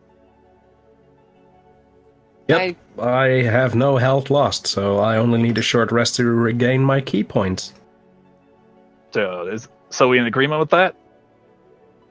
One person, people can easily just jump on the reins while the cart's moving, and then we can eat. Then we can just keep going and going and going. While eventually the horses will need a rest. Won't be for a while. Fair enough. I'm up for keep going. Oh, was it Trilly? Yeah, I guess we could always... Yeah, let's keep riding then. So, Eventually the horses will probably need a rest. Let's give them a rest at morning. Okay, so you guys you're all plowing ahead, yeah? Yeah. Okay. yeah. So you plow straight on ahead past the stone. You pass the entrance to where the stone monument is, and you carry on straight onwards as the sun slowly begins to set over the horizon. You do see a lush you see the sky suddenly turning into a dark black night, and you see little stars starting to slowly form. It's a nice clear night, at least. Is the moon out? The moon is briefly out. You can see it just briefly among some of the clouds that are there, though. There isn't that many clouds, but from what you can see, there are some large ones that are currently covering up the moon. So we can't see the road. Not too brightly right now, no. Does anyone have a torch? I got torches. Good. Go on the horse. Yeah, There are headlights. I have a candle. Oh, so technically you had 2 sources. All right, I've both got of you, two go up torches. front. You're on the horses. You are You are our headlights. Well, I technically don't even need a light source. I have dark vision. So do I, actually. I forgot about that. What? So I'll do I. take your Dark torches, vision. you go use your papers. Yeah, I'm a half-orc. I got night vision. Yeah, so do. Yeah, you do. Not sure about the horses, though. No, that's why we steered him. All right. Well, if you guys want to do that, okay. So you. Yeah, guys... let's continue going. We don't even... Yeah, we can have ships of people who can actually see in dead of nights. Okay, so you We'll guys. light a light source for the people who don't have dark vision. Fine. Alright, light source is in the it's one of the torches in the back. How about that? Alright, so as you guys plow on ahead, you guys make your way over one of the nearby hills towards the distance, and you carry on as you turn back to see the sight of Hope Key in the distance as lights begin to turn on for the evening. And you know this from your previous experiences, that the shift time is coming up to where people would be normally going to bed, getting themselves ready for the evening, or some of the night people go out and head to the taverns and enjoy a drink or two. And you can actually briefly see, roughly back at the ambush site, just as you approach over the hill, you can actually see a small light appear, just briefly amongst sort of the ambush site, and it just heads off, and it heads sort of back towards the cliffside where it once was. And that is where we're going to end tonight's session. So, that's enough for that one, guys. So, congratulations, everyone. You survived that ambush. Lucky bastards, you got out of there just in time. Yes, we did. You fucks. Yeah. Messing with the DM. Hey, I got you back with the issue with the girl, so ha! Not bad, considering we convinced her to help us. Let's see how much Silence. That's how much that helps later. But anyway, guys, with that said, our heroes successfully survived. They managed to get out safely. So, with that said, guys, the perception's been load roll. That means the show is done. Low. So, with that said, guys, if you were charged with joy with this stream, be sure and hit the subscribe button on our YouTube channel. Mugbeard rolled a 1 on perception. Of Are you course I kidding? did. Wow. Hang on a minute. Blade, what's your one thing? Blade's asking one thing. Alright, before anything else, there is one thing I do have to mention, by the way. And I rolled a high one. You rolled a 19. So, I'm so angry. out of curiosity, how much hit points did the leader have? Would you guys like to know how much he had? Yes, we would, actually. Okay. I can To see how royally screwed we would have been if we stayed. Alright. Let me get to my Actually gotta page on the knoll. Regular knoll. Make us a roll. Guess it would have had 35 or something, plus higher AC. Actually, no. It would have had It's 100, it would have had 55. Oh, God. It would have had And we That's would have died. Okay, so Yeah, we would have been screwed. Damn it. Nah, That's why I wasn't even hit once. Lucky bastard. But yeah, to basically mention, sadly, next week, I will actually be in America. What do you mean, sadly? Where in America are you going to be? I'm going to be in Texas, and I'm going to be there for one certain reason. Isn't that right, Dell? Hey. No. Basically put, I'm spending 2 weeks in America, and I'm spending it by visiting my fiance. I'm also going to have a chance to visit Shu and Kib at the same time as well. So, If you were in New York. sadly, I'm flying. Well, we are going to Florida on the road trip, if that's anything to go on. Dude, if you're in New York, I'd be able to visit you. Because I live an hour outside of it. Darn. Hey, that might be an idea for another time sometime, don't you think, Yes. Del? I'm game for that. Yeah, that might be quite interesting. I mean, you've got family in New York, haven't you? I have family in I think I have family in Pennsylvania and New Jersey. I don't think we did go to New York for a visit though. Oh, that's the thought there. But anyway, New York's not that we'll take care of that as the things goes. But anyway, guys, so sadly, whether there will be a D&D stream over the next 2 weeks, I can't say 100% because of one simple reason. If I have to be around Del most of the time, she's gonna know what I've written up. I mean, she can have a separate room. I don't Greetings from Perception Check in America. know. Live from Pennsylvania. It's the room that nobody wants.